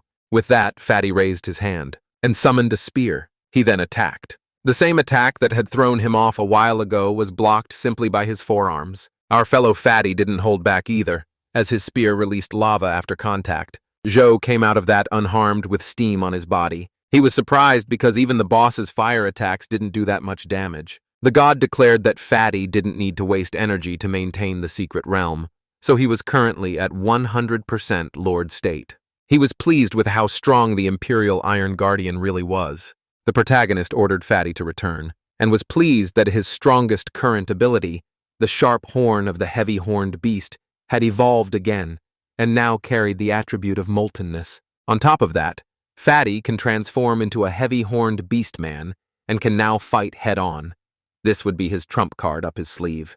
He has risked his life to do his best, and now he faces a qualifier. He believes that with the abilities he has acquired, he can handle any challenge that is thrown at him. He will be in the fighter squad. 3 days later, we finally saw the tournament arena. Someone entered the arena. There were so many people inside, and of course, our boy was among them. As the crowd cheered from the stands, he was stunned by how many people were there. There were a lot of people in the auditorium, too, and he heard someone say that the fighter squad qualifier was the most important event in the city of Nurai. It wasn't just a recruitment of new members for the squad, but also a political battleground for the battle for power in Nurai. Eileen and Corey watched through the glass window. Eileen announced that each of the major families had sent a representative, and the winner of the tournament determines which family controls the power in the city for the next 4 years. Several men dressed in black walk past Yi. He notices them. The guy with the eye patch is Bai Hoi. The Bai family controls the Nurai City Intelligence Bureau, and those competing with him are all elite operatives. Another strong candidate is Tony Olaf, who represents the military. He is the favorite to win this year's tournament. The military plans to turn the fighter squad into an auxiliary department, giving them full control over the military forces of Nurai. Howie and Tony meet, and Tony tells him that the tournament will decide whether the Olaf family secures their 4th term in power. The stakes are high. Howie simply replied that the Bai family will continue to support the Olaf family as usual. Suddenly, the crowd became excited. A woman walked in. She is a saint of the Church of Espers, Karen User, and this is her first public appearance. There was information that Karen's ability is a kind of hypnosis or mind control. That's why her followers wear blindfolds to avoid eye contact with her. There was a group of strange people standing nearby. They looked more like monsters with bound torsos and arms in strange poses, and was in shock. Eileen recognized that for the moment the church was benefiting them. The outlying regions rely on their influence for stability, and they also need their research to better understand the Espers. Even Tony and Howie were watching Karen. Howie didn't expect the church to actually send their saint to participate. Tony told him not to worry about her because she wasn't their target. Howie put on a white robe and said the guy in the uniform and glasses is the one they should focus on. This is the representative of the Zhang family, Zhang Jie. Upon closer inspection, Jie looked depressed. Tony asked him if the Zhang family could have sent someone else, and ended up sending a useless young gentleman. There was a frightening aura emanating from him, and he offered Jie a deal. If he would withdraw now and surrender, they would keep their seat in the parliament. Ji replied that even if they were stripped of their seats, they would never become the hand dogs of the military. There will only be 3 major families left in Middle Aya City, said the military. Just by observing them from afar, Yi could tell that their relationship looked strained. Eileen said that the Zhang family ran the Research Institute of Esper Technology, and they were allies of the fighter squad. The guy next to her said that Jia is the weakest of the 4 warriors, and the military is going to take over the Zhang family's seat and expand their influence in the parliament. She told Yi through the microphone that the captain hoped he would place high in the tournament so that they would have a chance to protect the Zhang family. The guy replied that he would do his best. She then took out her earpiece and asked the commander if he really believed in Yi. Deep down, she knew that if the military gained full control of the parliament, they would be in trouble. The commander replied that he had saved Yao, coming back alive from the abyss. It just showed he had some skills. Fireworks were lit. The crowd cheered as they looked to the center of the arena, as vines crawled across the ground and a flower bloomed, revealing Haley Carmen. Haley introduced herself as the first-round examiner. She explained that the tournament consists of 3 rounds of evaluation. The first is called extreme climbing. It is followed by a mountain trail with 100 stone steps. Reaching just the 10th step is considered a pass, but judging from past results, 2/3 of the examinees will die on the climb. The examiners' jaws dropped open in shock. Haley assured them that Squad 10 would ensure their safety, but they were still advised to proceed with caution. She announced the first round of the exam, and it was starting right now. Many of the examinees hesitated. One man forced himself despite the frightening feeling. The guy ran to climb, saying there was nothing difficult about the climb. The others were inspired and followed him. They ran forward with some people standing behind them. Among those who took their time were Karen and Ji, as well as Hao Yu and Tony. He commented that they were a bunch of fools rushing forward when they didn't even know how they were going to die. Brave looked at the elite of the 4 families huddled together like trembling puppies. He declared that he would be the winner of this round. He continued to climb. Then his surroundings changed. It surprised him. They had been transported into the city. They were confused, but they were actually still there, on the steps, and they were acting like zombies. The guy was shocked and asked why they were so frozen. Haley knew the ordeal was more than just a physical climb. The 100 steps were built from the bones of a Ghost King-class monster. It was one of the strongest creatures ever defeated by mankind. Even as bones, it could trap anyone into an illusion, preventing them from reaching the top. And if they don't find a way out of the illusion soon, the examiners saw that they were being devoured by monsters, and so they met their imminent death on the steps. Haley announced that these examiners had been eliminated. She used the halo of resurrection on them. Guy was surprised that all these players were dead. Eileen put the earpiece back on and explained that each illusion had a different purpose, whether it's surviving the timer, reaching a location, or defeating a certain monster. Once he fulfills the condition, he can get out of the illusion. She won't be able to contact him, so he will have to rely on his own judgment. Tony tells his squad to remember their mission, to be the one to rise above the rest. Synchronously, they stepped onto the first step. Tony prepared himself. He was transported to the mountain of fire, and a timer appeared. The sun swirled, and it formed a dragon. The boy watched it completely calmly. He realized that the illusion was designed specifically to counter his abilities, but Tony took it lightly, as his task was simply to last 5 minutes. The squad was with him, and they proceeded with plan number 1. They let the water out of their hands. While the others acted as firefighters, Tony stood there with his hand raised. Then he snapped his fingers. A chunk of ice burst out of the ground and pierced the dragon, and it disappeared. The military team was able to continue. Eileen's ally became more alert as well.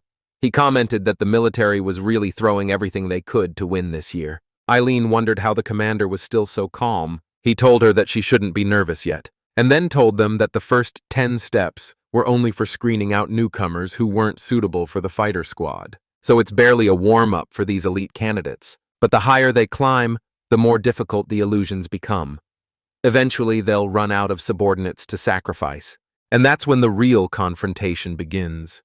He stated that to reach the top, they need someone who can overpower 100, very strong, or they need a mindset that calmly adapts to whatever is thrown at them. The spectators noticed that there was still someone in the starting area. They wondered if he had chickened out and given up.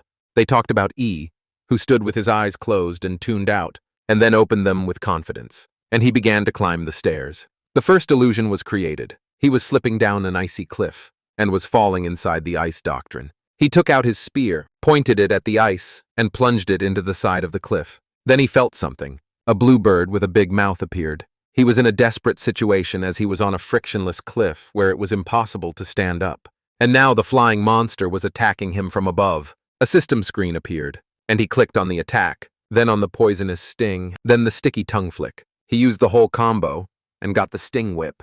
The guy absorbs the lightning from the bird and fended off the attack. The whip glowed blue as the attack hit the bird, severely injuring it, and it fell to the bottom of the cliff. GH found that very easy. He was able to keep climbing, and thought about how these illusory monsters look intimidating. But their strength is on the level of the rank and file from the silent shadow jungle. He remembered the information from Eileen, which mentioned that at the peak, the monsters reach the guardian class. The boy was confident that at his current level, he could handle them. He took another step, and then another. The illusion began again. This time it was a maze. Illusions built this way are always the most difficult, with completely unpredictable terrain. If one encountered an enemy that countered his powers, he would probably get stuck. But that didn't really bother our GH, as he used the lava spear ability to burn a large area. This cleared his path. And with that, he immediately saw a way out. The guy was confident, as his abilities could adapt to any environment. He carried straight ahead. The man next to him thought he was showing off because he started last on purpose, acting like the protagonist. He only had 2 steps to go, but the guy stepped again, and then ran forward. They were shocked. One person even commented that he was a beast. Another man begged Yi to take him too. It was the one who called Yi a show-off. The other 2, upon hearing this, cast a sharp glare at him. They took out their anger on him for saying that, and now they think they lost their chance to be dragged through. Corey commented that Yi was faster than he expected. At that speed, he could actually make it to the top. Eileen seemed troubled by this, because not too long ago she saw him as an ignorant, thick-skinned rookie. And now he was striving for something even the commander couldn't achieve. She remembered all the times he had shown himself to be very heroic. And now he was like a bright and pure ray of light under a clear sky. The scene changed. The 4 from the elite companies were up front. Haley announced that Haoyu had finished the course with a score of 38 steps. Karen had completed 35 steps, and the current highest score was 40 steps, and that was Tony. He looked over and saw that Gia was panting. He was frustrated and breathing heavily. His henchmen had already been eliminated. Now he was alone. He was depressed because he had only reached the 31st step, and he was still 9 short of their family's highest record. The boy wondered if this was how it would end. Just as suddenly he was approached. It was Tony who ordered him to bark like a dog 10 times and back down, and then their family could keep 1 seat in Parliament. He offered him to make just 1 sacrifice. The kid was in tears. He cried, biting his lip to keep from making a sound, until he heard something. The GH called out and caught up with them. This surprised Tony, especially because E was alone, unlike them who had subordinates for sacrifices. The military man asked who it was in front of him. The protagonist continued to climb. Jai was impressed by his strength and thought that if they knew someone like that in Niraya City, they would beg him to represent them instead. Through the earpiece, Eileen told him to help see, but our guy kept walking. It made her wonder if he could hear her. One of Tony's subordinates was impressed and told him that he was very lucky to train them and keep them on the defensive for moments like this. Tony told them to follow him as they went up a few more levels. He was aiming to break his family's record of 50 steps. Eventually, the last 2 subordinates fell. He knew he was acting recklessly, but he was making rapid progress. He then wondered where the kid had gone. To his surprise, Yi was already right behind him. Shock made his face ugly. Yi then walked past him and said that second place was all for Tony, who was standing there with his face twisted with anger. The guy then abruptly turned around and asked him why he stopped chasing him. He teased him by saying that a real man doesn't give up so easily. This infuriated Tony even more. At noon, Haley announced that E was now in the lead with 60 steps. He then reached 82 steps. He is now on the 99th step. At this point, he's equaled the highest commander's record. 1 more, and he will reach the top. At the same time, the crowd came in excitement as they would witness history. One examinee cried that he had lost all his money, for he had bet on Tony. The casino boss recognized E. He remembered how the guy had bet all his organs on his victory, and seeing the progress of the protagonist, the boss realized he was broke. Before taking the last step, the protagonist had something to say. He arrogantly asked if this was all there was. Suddenly, he heard a static noise coming from his earpiece. Eileen yelled at him to stop showing off. She was angry because she told him to help Gia and he ignored her. To this, GH said with a strange face that he would complete the mission as promised. He moved, but he was running downhill. Everyone was confused as to what he was doing. He had to go back down the safe path to avoid more illusions. Tony saw him coming. The guy teased him, asking why he wasn't on step 50 yet. Tony got angry. He felt like the guy had come back to humiliate him. Finally, the guy stopped in front of Se. He towered over him. Se was confused as to what was going on. He was surprised when he was picked up, and then quickly thrown over his shoulder. Tony couldn't believe that Yi was going to drag a dead weight up. Plus, he was going alone in an illusion of difficulty for 2. In a flash, the illusion began. Lava filled everything around them. They would have burned if it wasn't for the barrier Yi put up. They passed it and got another illusion. This time, they were fighting monsters in the forest. Gigi carried G as they flew by on a liana without touching the ground. The next illusion that followed was at sea. Sea monsters were trying to eat them. Yi turned into a bird and asked him to avoid being eaten. He thought to help in any way he could, just to avoid being a burden. But Yi reacts incredibly fast, so before he could adjust to the dizziness of entering the illusion, he was already on the move. And that's when he realized that the best thing he could do was to shut up and hold himself up, as befitting an accessory to be useful to him. The sun was high in the sky. They landed on another stage. By now, the kid was breathing heavily. He had reached the 50th step, and told him that as long as he was 1 step above Tony, he would be safe. Tsi cried at such mercy, and he bowed to him, feeling deeply grateful. He told him that he was the Zhang family's benefactor from now on. Tony shouted at him. GH noticed his rage. Tony asked Yi if he even realized what he was doing. He asked him if he really wanted to ruin the Olaf family's 4-year plan. He tried to threaten him that if he contacted the Olaf family, he'd be finished.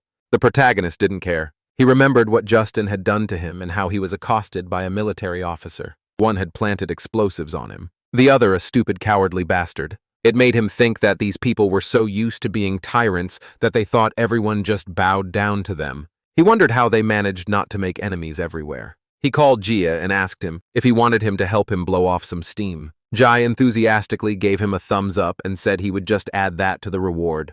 And immediately he moved. Tony was shocked. There was a boot in front of his face. In the blink of an eye, Yi kicked him. Tony lost a tooth. As he fell down, he thought about the fact that even the fighter squad leader didn't dare to openly cross them. So he wondered who the hell Yi thought he was. He collapsed at the foot of the stairs. Someone was watching through the screen. They were watching him fall. Immediately, the man on the couch stood up. He ordered Genting to give a full report on Yi by nightfall. Bai Genting replied to the chairman that he understood everything. He is the head of the Nirai City Intelligence Bureau and the current patriarch of the Bai family. The chairman, Rhodes Olaf, replied that whoever he is, if he dares to mess with him, he will pay the price. He is the chairman of the town and the patriarch of the Olaf family. The scene changed to sunset, into a small back alley. GH came home and rested. He was eating potato chips on the couch with his leg up on the coffee table.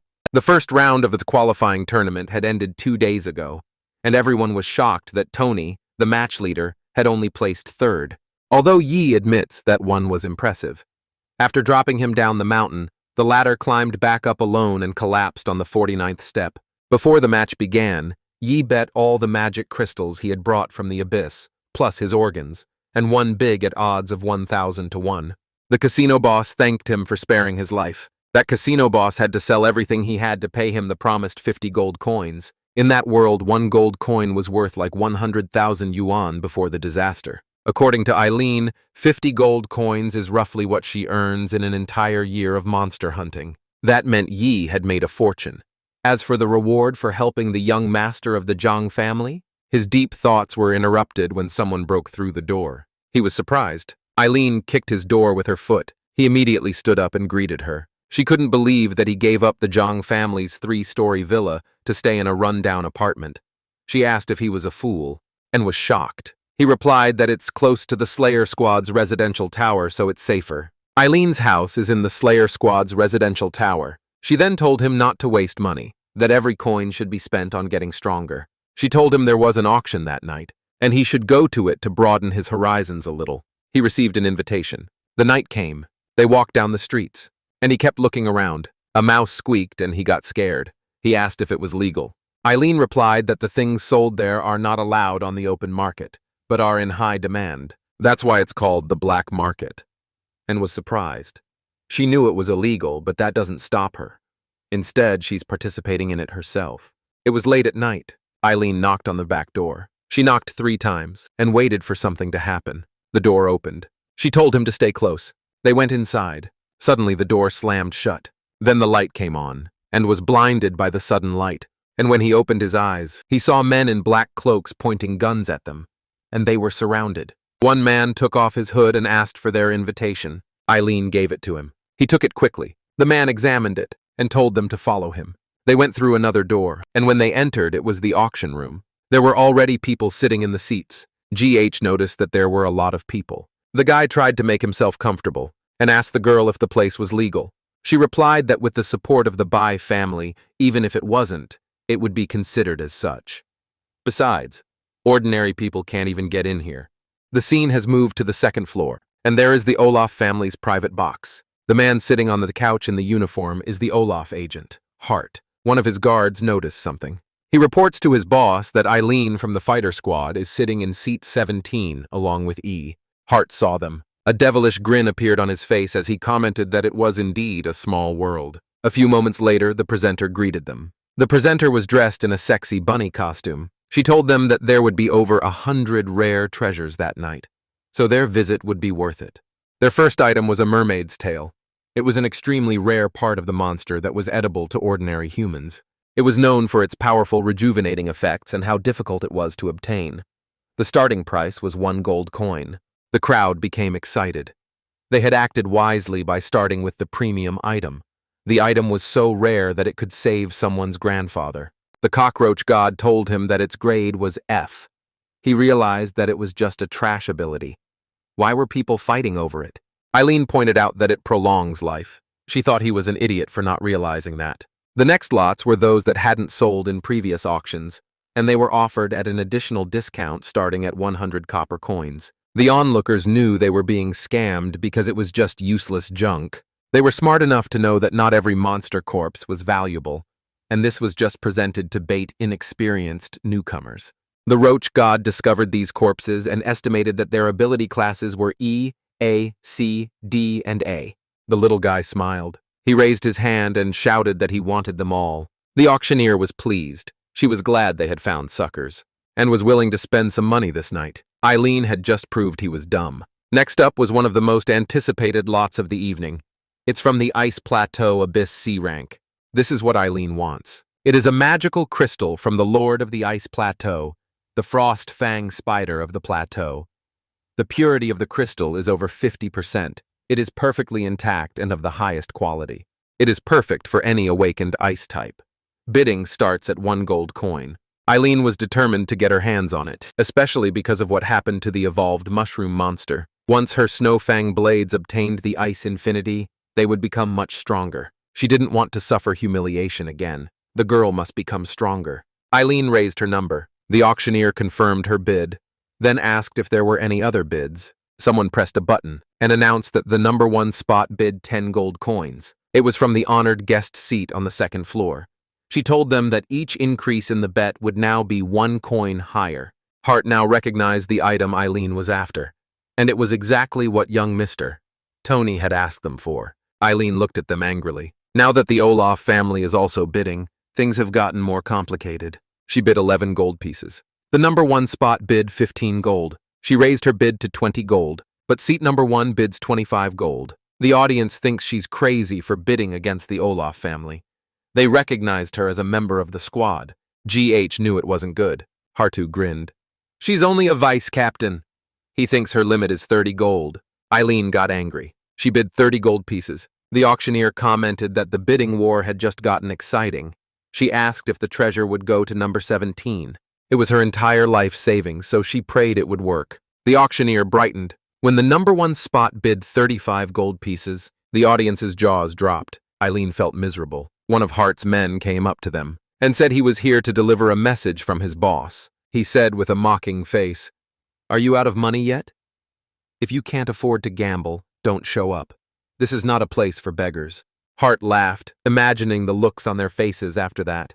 The auctioneer declared that this was a final warning, and snatched the number out of Eileen's hand, and then slowly stood up, picked up the number and said he was bidding 50 gold. Everyone in the audience was surprised.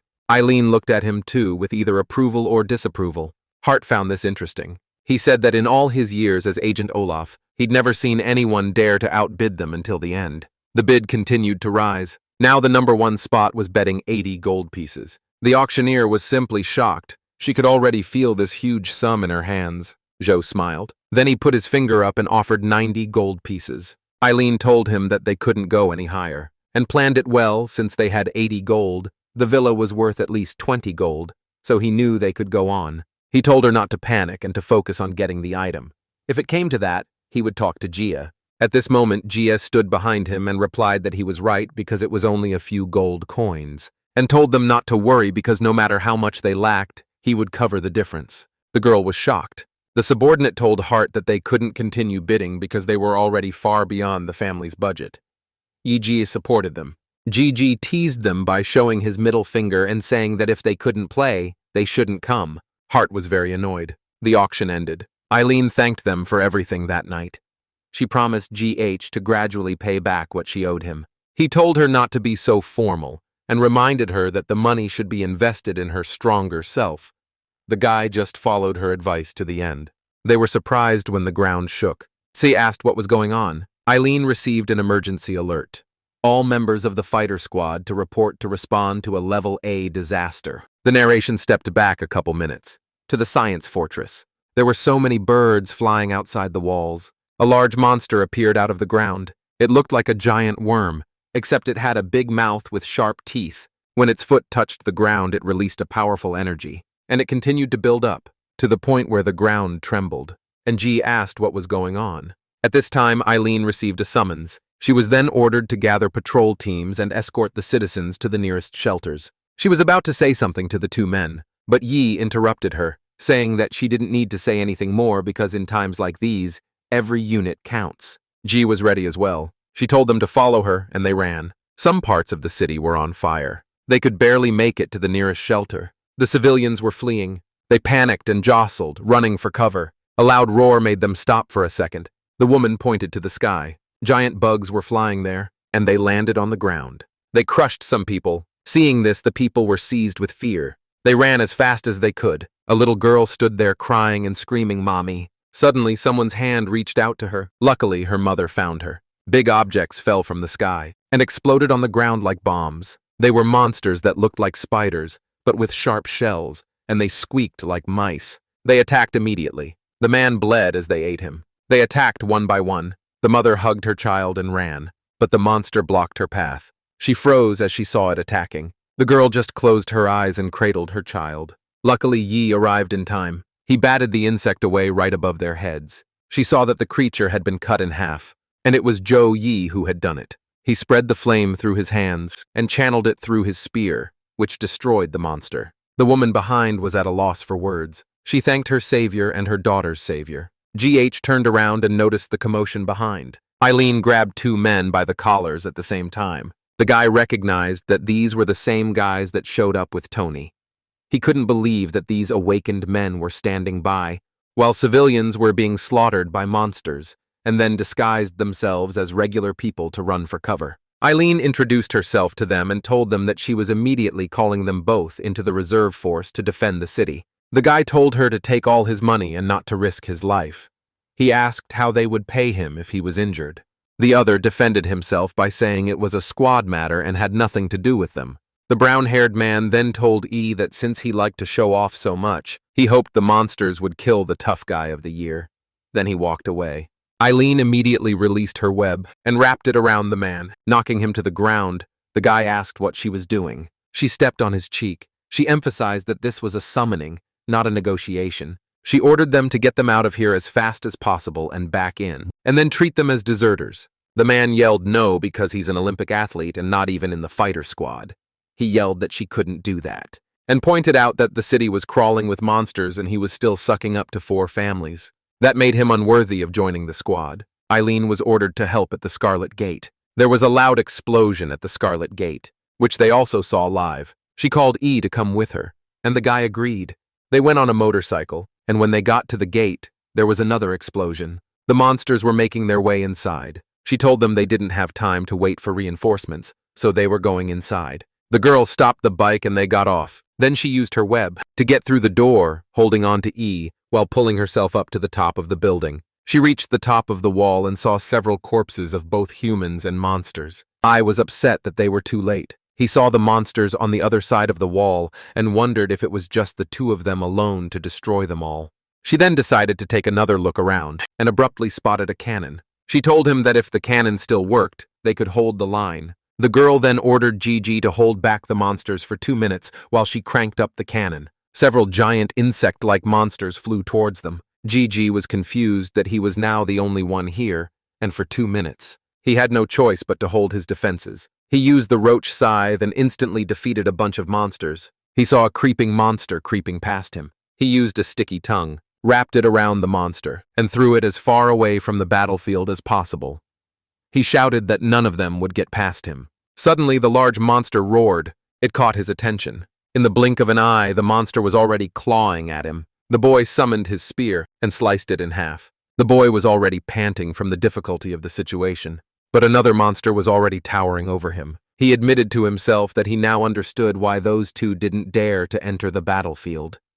One wrong move against these creatures would mean death. He checked the corpse of the man beside him. The man's skin had melted away and his muscles and teeth were visible. The guy looked even more determined now. He faced the monster and jumped to dodge its attack, and then stabbed it from above. He thought that fear should not be used as an excuse to run away, and then he took and ripped a piece of the monster's flesh out with his hands and ate it. He had gained the ability of the dragon claw grasp. His hands transformed. The monsters stepped on more, and he slashed the monsters that were attacking him. Suddenly, there was a quick attack in front of him. Dust kicked up as the monster's sharp foot struck the scarlet gate and slowly settled down. Meanwhile, from below the wall, a creeping monster carrying its egg climbed down. Inside that egg, there were many small monsters, but even the small ones were dangerous. The monster immediately threw the egg into the air, and as it fell, it caused an explosion and released those little monsters. By this point, Yi already looked exhausted. If this continued, he knew that these monsters wouldn't stop attacking. He wondered where the 2-minute reinforcements from the captainess were, but he also knew that if he lost the wall, the city would be destroyed. A lot of people would die. The thought ran through his head, and that alone motivated him to keep fighting. He stated that from the moment he set foot on the wall, retreat was not an option for him. Zhou Yi stood up and released a flame. A horde of monsters were heading towards him. He released more flames and it enveloped his spear in a swirling motion. This ability is called Heaven-Spawning Molten Spiral, and it incinerated several monsters at once. The fire continued to burn. The night sky flickered, and the narrative now appeared in the control room of the city. One man went out of his mind when none of the defense systems were active, and the main crystal was not responding. He ordered the activation sequence to run again.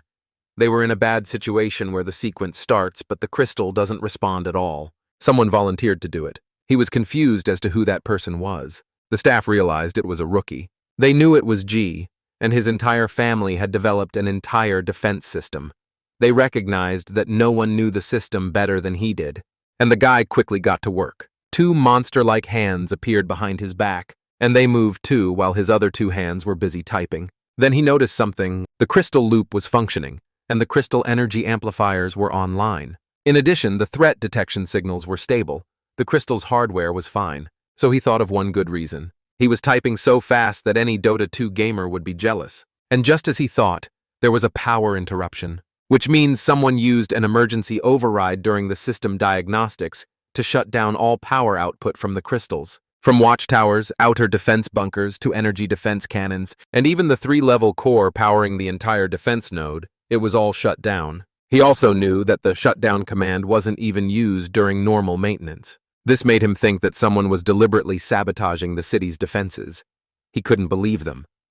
Are they really surrendering the city to monsters? He ordered the city's internal defense systems to be rebooted, and continued typing on the keyboard. The crystal started emitting energy. The cannons lit up, and they started firing at the flying monsters. He saw that the systems were back online, and the whole crowd was happy about it. G was still focused on his work. The fellow scientist was watching people being rescued.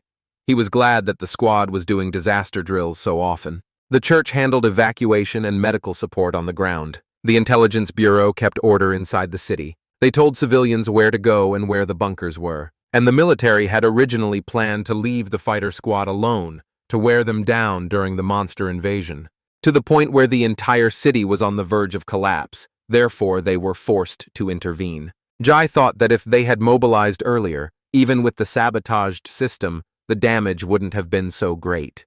He knew that this wasn't the end. Even if they rebooted the defense system, the remaining functional turrets still had to hold the defenses at all costs. He realized that the wall could not fall. If they lost it, the city would disappear. Meanwhile, Yi was already breathing heavily. The guy could barely stand. He had already killed tons of monsters, but many of them were still coming. After that last molten spiral, he wouldn't be able to fire another one for a while. He loudly asked Eileen if she had finished yet.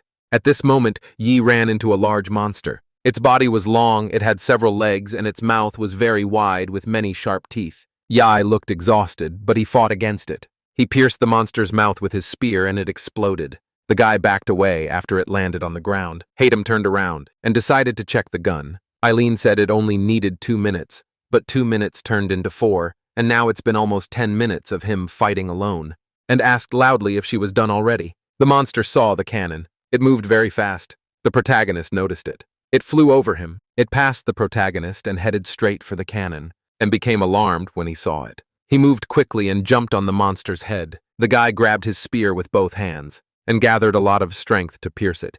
But while he stopped one, the other monster kept moving. He couldn't stop it. Fortunately, the cannon fired and immediately destroyed the thing in front of him. At this point, the GH stood up and asked if it was over. Eileen got out of the control center and replied that it took longer, but the crystal was restored. The cannons continued to fire. Several monsters were hit at the same time. Several men in heavy boots came in. GH saw them, reinforcements. Eileen was glad they were finally in position. She ordered them that the turrets on the wall would be working again soon, but until then they should hold their defenses at all costs.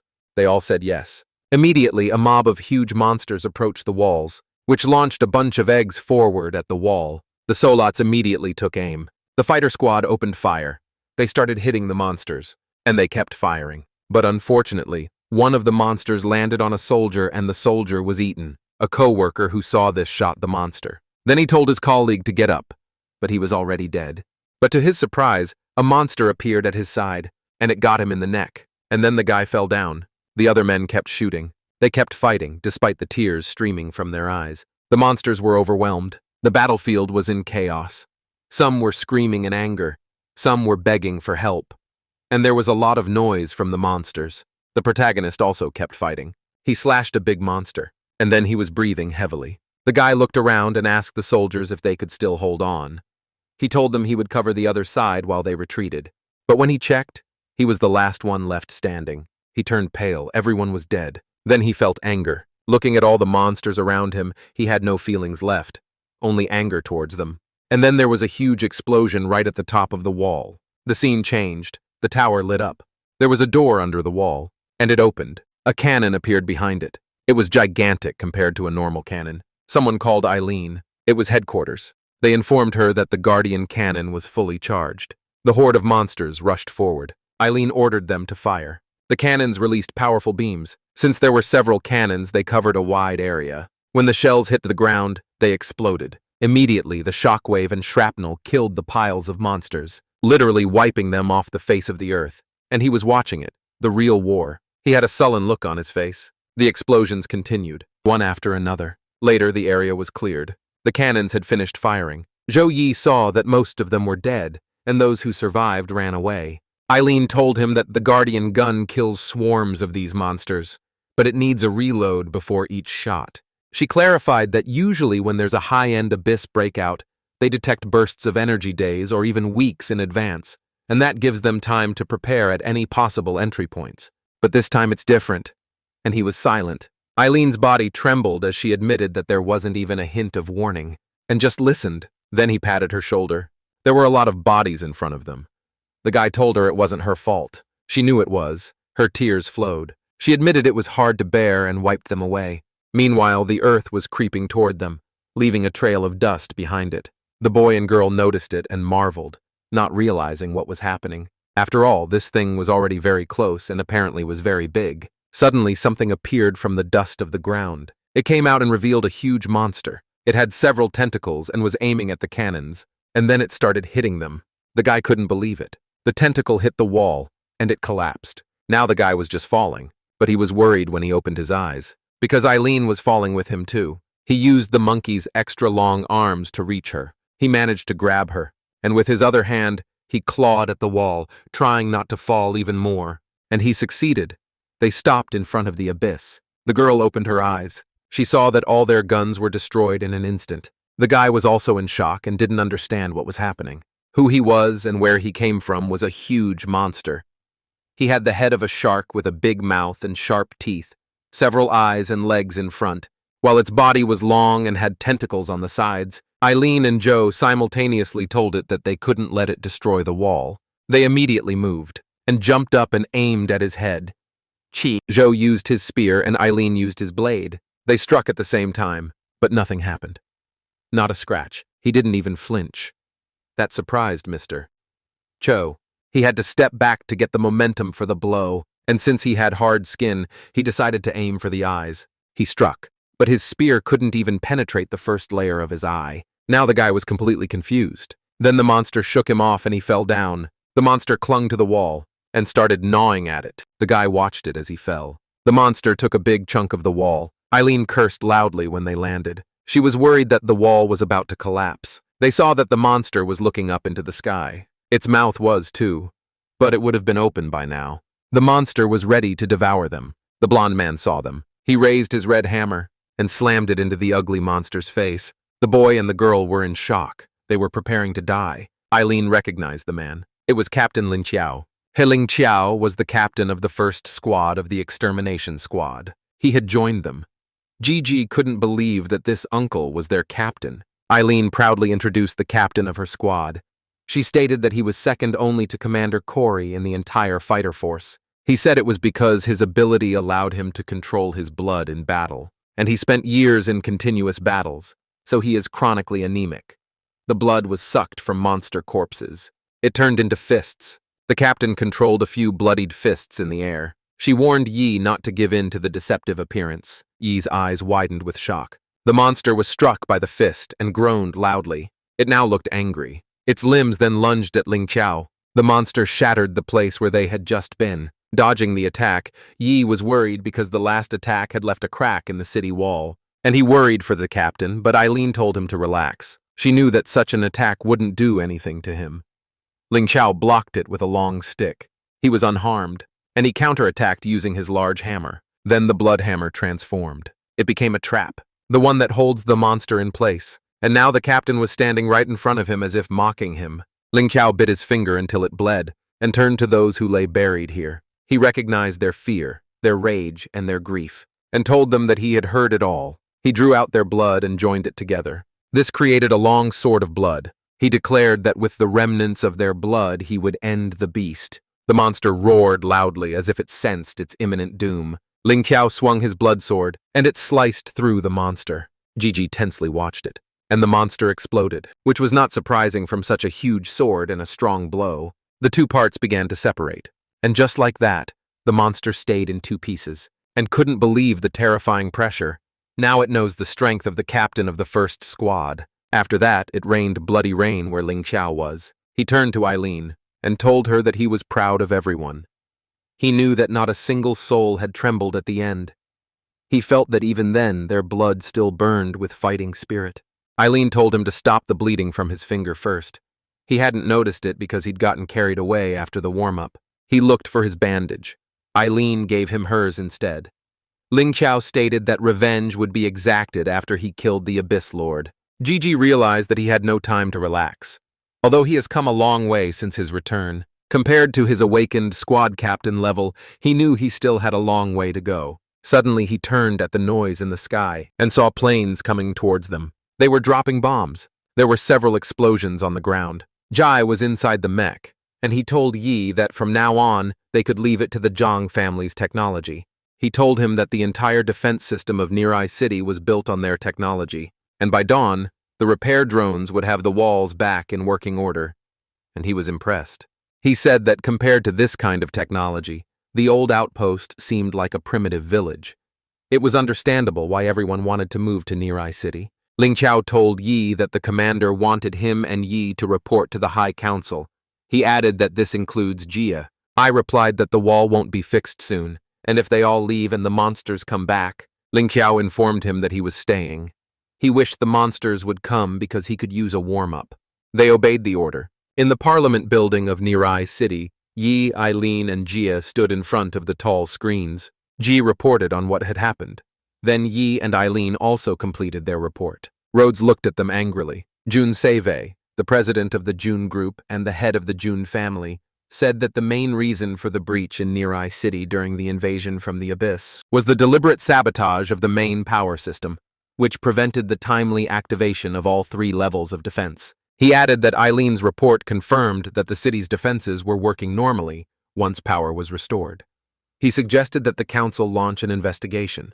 Bai Genting, head of the Bai family and director of intelligence, replied that the intelligence department had more urgent business to discuss. Seiwei objected, saying that Genting realized they couldn't blame it on them, so they were just sweeping it under the rug. The woman told them to stop. It was Taijia Yuser, the head of the Yuser family and the high priestess of the Church of Espers. She told them that the top priority was to deal with the sudden appearance of the Class A Abyss. The girl asked Commander Corey when the Abyss Suppression Squad would be deployed. Corey replied that the fighter squad and elite fighters from each faction had already been assembled, but there was an incident. He received a message right before the meeting. He showed them a video of a monster similar to the one Ling Qiao defeated, coiling a truck with its tentacles. The man in the video was asking for help. He told them that Object 12 had been invaded by monsters. Eileen explained that it is the most top-secret facility of the Zhang family. Sister Jia is the head of it. Even she doesn't have the clearance to know what they are researching there. Ji was very worried about his sister, and was surprised to learn that something so important was not inside the city. Eileen replied that it was supposed to be, but the council had rejected the plan. The security risks of the advanced technology had forced them to move it outside the city walls. Zhao realized that it was a deliberate setup. Qi asked if they'd been evacuated and if his sister was okay. Corey admitted that there had been no warning signals, and almost everyone at the facility was still locked inside. He planned to postpone the deployment and send Ling Qiao to lead a rescue mission to Object 12 first. Taijia objected. She said that the church can sense the energy inside the abyss, and it's growing. So if they don't destroy the Overlord soon, things could get out of control. Corey decides to let Captain Pharaoh from Squad 2 handle the rescue, and the suppression squad will proceed on schedule. Genting expressed that it wouldn't work, because the current squad didn't meet the minimum requirement of 10 rank 1 awakened needed to raid the Class A Abyss. And even if the commander personally leads them, every rank 1 awakened at the squad level is needed to destroy an Abyss Lord at first strike. Seiwei flared up and accused him of forcing him to move Object 12 outside the city. He asked if he was just going to sit back and let them die. Rhodes Olaf replied that the top priority was to destroy the Lord of the Abyss, and the longer they delayed, the more in danger the city would be. He concluded that the suppression squad would proceed as planned.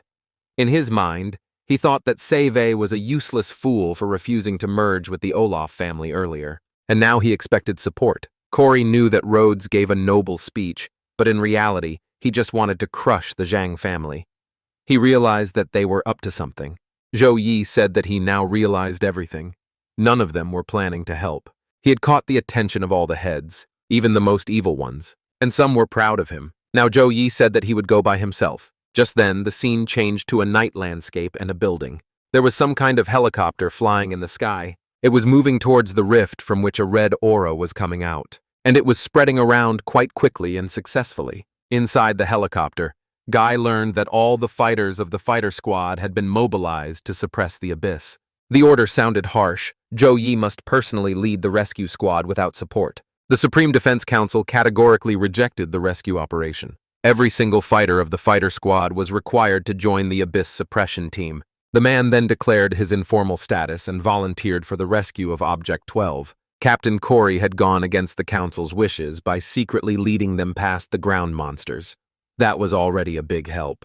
The rest of his team members also acted as volunteers. Junjae was here because he was greatly worried about his sister's safety.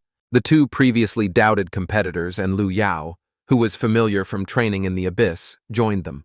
Zhou Yi warned the team about the disparate danger of the mission with Minhai's defense. The message from the GG was interrupted.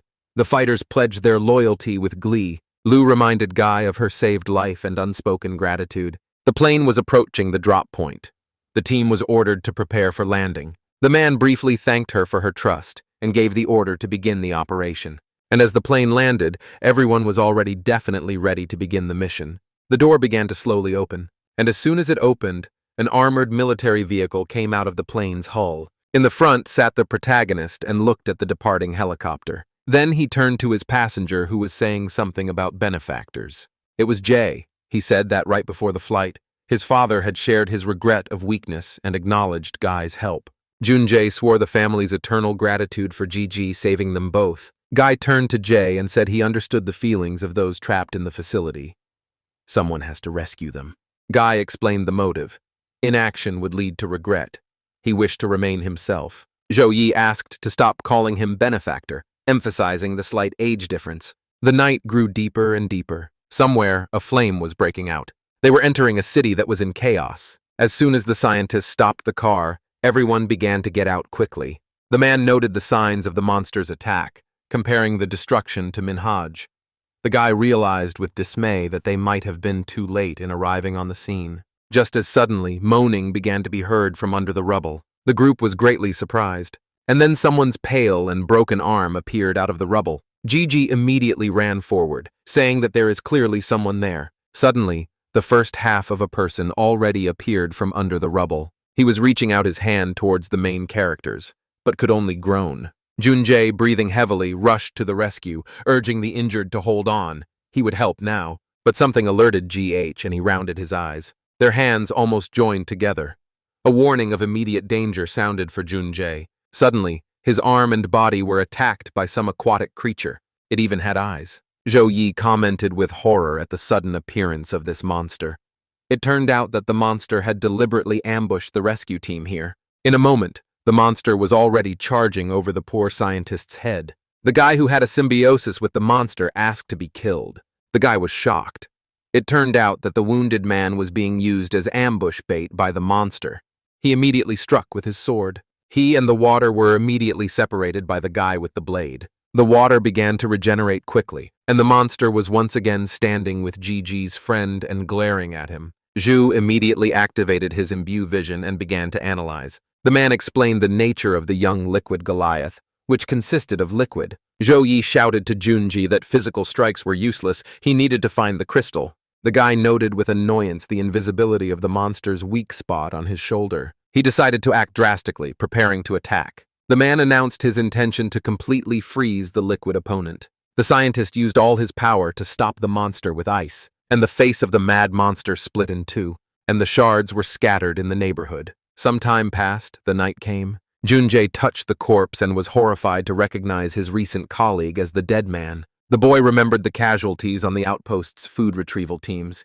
He stated the harsh reality of the apocalypse, where not everyone survives. The fighter reported to the captain that there was no sign of survivors nearby. Lu asked with despair, wondering if there were no survivors here. They aren't picking up any signals. Jay was very upset. He was crying. But suddenly he remembered something. The man turned around and started shouting that the main part of the facility was protected underground. Junjae expressed alarm for the fate of his sister and other staff members. He confidently stated that the people were still trapped below and alive. Meanwhile, the shouting and shining grew brighter and brighter. None of the team had expected something like this in this particular place. The huge blue monster moved forward. Oh my God, how many heads did it have up there? The scientist was shocked. Immediately, Jay rushed forward towards his enemies. He raised his fists and was already in the air starting to hammer the monster. But it wasn't that easy. His armor on his fists was quickly melting, and the monster kept encompassing them around, and was already acting very brazenly. Suddenly, Lu intervened and sent her electric charges forward. The monster didn't waste any time either and moved towards them, but masterfully flew and absorbed, and now even more surrounded the heroes. Then already they were encompassed on all sides by some red tail, and squeezed very tightly, lifting them from the ground. Zhu in his new armor watched in shock. It was his red fingers.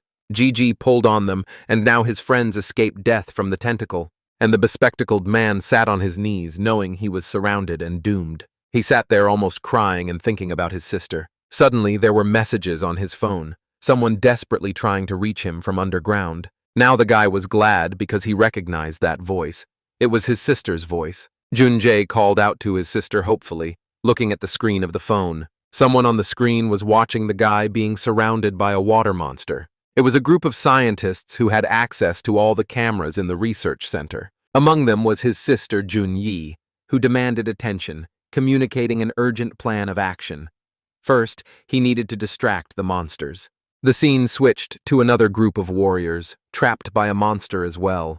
Gigi stood in shock at what had happened to his arm. At this time, a kid with glasses was running towards them. Junjae quickly commanded the group to follow him. Over the walkie-talkie, his sister pointed them in the direction, ordering them to move to the right without delay. She gave clear instructions to make a left turn and climb, so they did, leaving the water monster a little behind. Soon a gate appeared before them, and Jay realized it was exactly what they needed.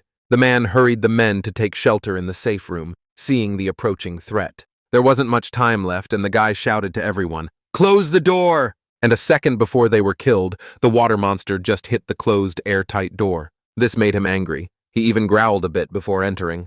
And behind them inside, the whole group was already resting from such a march. They looked up and saw a huge screen with a picture of a woman on it. It was Jay's sister, and she was smiling at the fact that they had managed to get here. The kid himself was happy to see her too, because he thought they were too late. The scientist happily stated that she had made it, announcing the creation of the growing crystal. Zhou Yi politely interrupted the relatives' conversation to clarify the situation. "What's even going on right now?" Jun Yi apologized, saying that she was completely lost with joy after seeing her brother. She said there was a momentary siege of the facility after the invasion. They didn't have time to evacuate. She clarified the targeting of the monsters' attack on their compound. The monsters were conducting a relentless attempt to breach the dungeon. She hypothesized the control of all the creatures by the Abyss Lord. The squad girl asked in amazement about the keeping and researching of living monsters in the lab. Sister Junjae explained the limitations of power growth through alien crystals. That was why they needed them. Liquid golems evolved by absorbing the weakest individuals. The scientists used this trait to create the growing crystals. Junjae admiringly confirmed his sister's success. Junyi explained the availability of the crystals to unlock their full potential, but warned of the lack of instant amplification from the technology. Guy interrupted the discussion with a comment about how she should keep it here. He knew he should congratulate her, but noted the impossibility of their squad breaking through the main entrance. He asked, how would they get to the scientists? Junyi demanded to leave them behind and rescue the data, pressing a single button.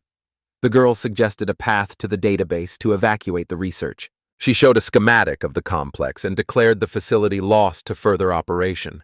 The sister emphasized the priority of crystal technology over lives. Junjae flatly rejected the suggestion to leave the group and watch them die. Junyi started shouting that nothing was more important than growing crystals. But upon hearing the firm rejection, she was surprised. The protagonist told her that as long as she had a better plan, he would go storm the facility himself. Junyi wasn't too happy about that. She then suggested using the sealed transportation tunnels. They could evacuate on them, but she specified total destruction of the control center and no power on the rails. They needed to do two things: restore power on the surface and open the Minhaj gates. She warned of the noise from the gate, which would attract all the monsters to the one who opened it, and the general mortal danger. The boy insisted on advancing to the rail system together. The man divided the tasks like this. Junjae takes care of the power, he takes care of the gate. After a while, they were already at the feeding station. The two boys were shocked by all this stuff. It really did look complicated. The guy gave clear instructions to the two fighters to synchronize their actions. He explained the procedure for simultaneous activation when the light signal appeared. The fighters confirmed their readiness to fulfill the captain's orders, and Jay tapped into the system. His sister and the group were in contact with him. He reported a successful connection to the control system. In 10 minutes, the light would be on. The guy requested the status from the gate group, which was advancing through the complex with great speed. Finally, the target appeared in front of them. Zhou Yi confirmed the arrival at the main gate of the complex. He guaranteed readiness until power was restored. Jay indicated a 30-second window of opportunity to open the gate. The man emphasized the criticality of opening the gate in time for traffic. The guy ordered them to move as quickly as possible. At this time, the sister gave the order to evacuate the research materials urgently. All the scientists ran around and gathered documents. One of them additionally demanded a copy of the final experimental video. The assistant reported loading all the injured into the transport car. Over the comms, Junyi confirmed full readiness at her position. Sis gave the command to board the transport immediately. Anything they didn't have time to collect stays here. Feet stomped even louder and more frequently. She was hustling the last of the scientists. Jay began counting down the last 10 seconds and requested confirmation of boarding. Zhou Yi reported that the gate was ready. The transport car took the starting position for evacuation. Zhongsha gave the starting report, and 3 seconds later, the power was turned on. The lights really came on everywhere, blinding the remaining people. And even the transportation lights came on. The nurse joyfully announced that the power supply to the underground station had been completely restored. But one of the scientists looked questioningly at the window, and then he saw something that horrified him. The monster had already made its way inside and was ready to attack them. This time it was ready to complete its task. Junyi ordered everyone to hold tightly inside the wagon. She pressed the button, and the train simply roared out of the way, quickly moving away from the water monster, who tried to whip them with water for the last time. But the door in front of them was open, and the train sped through it at breakneck speed. But the monster wasn't going to back down and flew in after them, clinging to the train and starting the corrosion process. The scientist from the window saw this and demanded maximum acceleration from the vehicle. The monsters rapidly shortened the distance to the fugitives. The pilot confirmed the operation of the engines at maximum power. And now the jaws of the water bastards opened, and they were ready to devour the scientists. As suddenly fire and explosions erupted in front of the water. The guy looked at this and was shocked, because now even the cannons in the compound were now helping them get away from this monster. They were firing aptly and without stopping, all thanks to Junjae standing next to them, who remotely activated the defensive turrets. Everyone in the carriage exhaled as they were safe for a while longer, and the sister sat in the onboard computer, adjusting something. Suddenly an error popped up. The system didn't register the opening signal of the main gate. The sister was shocked. What had happened to the gate? And the scene went straight to them. They were cracking open, but the wider could not do it. Zhou Yi angrily stated the technical failure of the mechanism. He emphasized the fact that they had no time to think or change the plan. They must act. The scene changed. Zhong Yi was now standing in some kind of tricked-out armored suit. Junjae asked his sister sharply about her inexplicable actions at the critical moment. The girl ordered the teenager to stay out of it and focus on the main task at hand. She demanded the guide to ensure the safe evacuation of people by transportation, and flew out of the train. Moving through the complex, the girl announced the forced decision to open the last underground level. She planned to distract the monsters by releasing their lord to the surface. Gigi was still staring at the gate, and asked anxiously about the malfunctioning of the main gate of the complex. The train was already close by. Jay detected the transport car approaching the evacuation point, and they jumped onto the roof with the two guys. Jay immediately jumped inside the railcar, and there inside he saw his sister again. There were tears of happiness on his face. He was relieved to note the group's successful exit from the tunnel. The sister demanded to stop talking from behind the unopened gate, and the scene shifted back to them. Lu diagnosed a critical failure of the hydraulic system. Guy proposed an emergency plan to leave the transport when the operation failed. His sister abruptly turned him down and warned of imminent death from monsters if the wagon was abandoned. She emphasized the vital importance of transportation to return to the city. At this time, the protagonist stood in the gate and tried to push it open. He had already activated his giant monkey arms and began to push even harder, realizing that many people's lives depended on it. Lu relayed the captain's decision to physically open the gate with the force. The bearded scientist asked incredulously about this plan. He recalled the 4 10,000-ton hydraulic presses to move the gates. Zhou Yi himself thought that his efforts were futile. The guy couldn't move the gate even with his snake monkey arm activated. He decided to radically transform his body into an opening mechanism. Claws made of reinforced bones showed on his hands. The man activated the sticky tongue ability to create extra force. He explained the use of the tongue to apply tension to open the gate. The guy then activated the poisonous spider sting to secure his legs. He described the sting's function as an anchor against kickback. The captain activated elastic muscles to concentrate his strength and hooked his arms around the gate, exerting even more force. He was at his limit. The system warned of critical muscle tears, and the start of repairs. The girl was shocked. He gathered all the strength through the elastic muscles in a final attempt, and ordered it to move. The boy desperately demanded movement from the unyielding gate, and the gate began to open, confirming the success of the crazy plan. The girl next to him was in shock. The scholars opened their mouths as well. Junjae and his sister watched in amazement as the strategy worked. The captain requested 3 extra minutes for completion. Then he thought and reduced the required time to 2 minutes. A trickle of water monster parts were already sliding down the wall, and then they rushed forward and grabbed Gigi by the arm at such an inopportune moment. Guy cursed the monsters that appeared at the critical moment. He reported his inability to distract himself and asked for support. Jay immediately asked him, could he hold on a little longer? Just as suddenly, someone behind him flicked his hazmat suit. The scene changed to the gate once again. It was as if the monster had become even more aggressive. All the nearby monsters started moving towards the group's position. Lu anxiously noted the critical number of approaching enemies. She and Zhou Yi were now separated by a huge slug. Sister Jay informed Zhou Yi of the plan to release the monster lord to distract them. She asked to speed up the opening of the gate before the train arrived. Gigi was already face to face with that water bastard, and the monster swallowed his head. The scene shifted to the train car, which was being carried at an incredible speed. The attendant pointed out a visible gate ahead to Junjae. He stated reaching the gate while making it impossible for the train to stop. The transport was moving at half power with no reserve for braking. The fighter warned that it was impossible to reduce speed further. Everything in the carriage was shaking. Scientists recorded the appearance of monsters over the transportation tunnel. It was right on top of the train. Zhu realized that emergency acceleration was their only chance to save themselves, and without a second thought, he pressed the button. The train car immediately pulled away from the monster.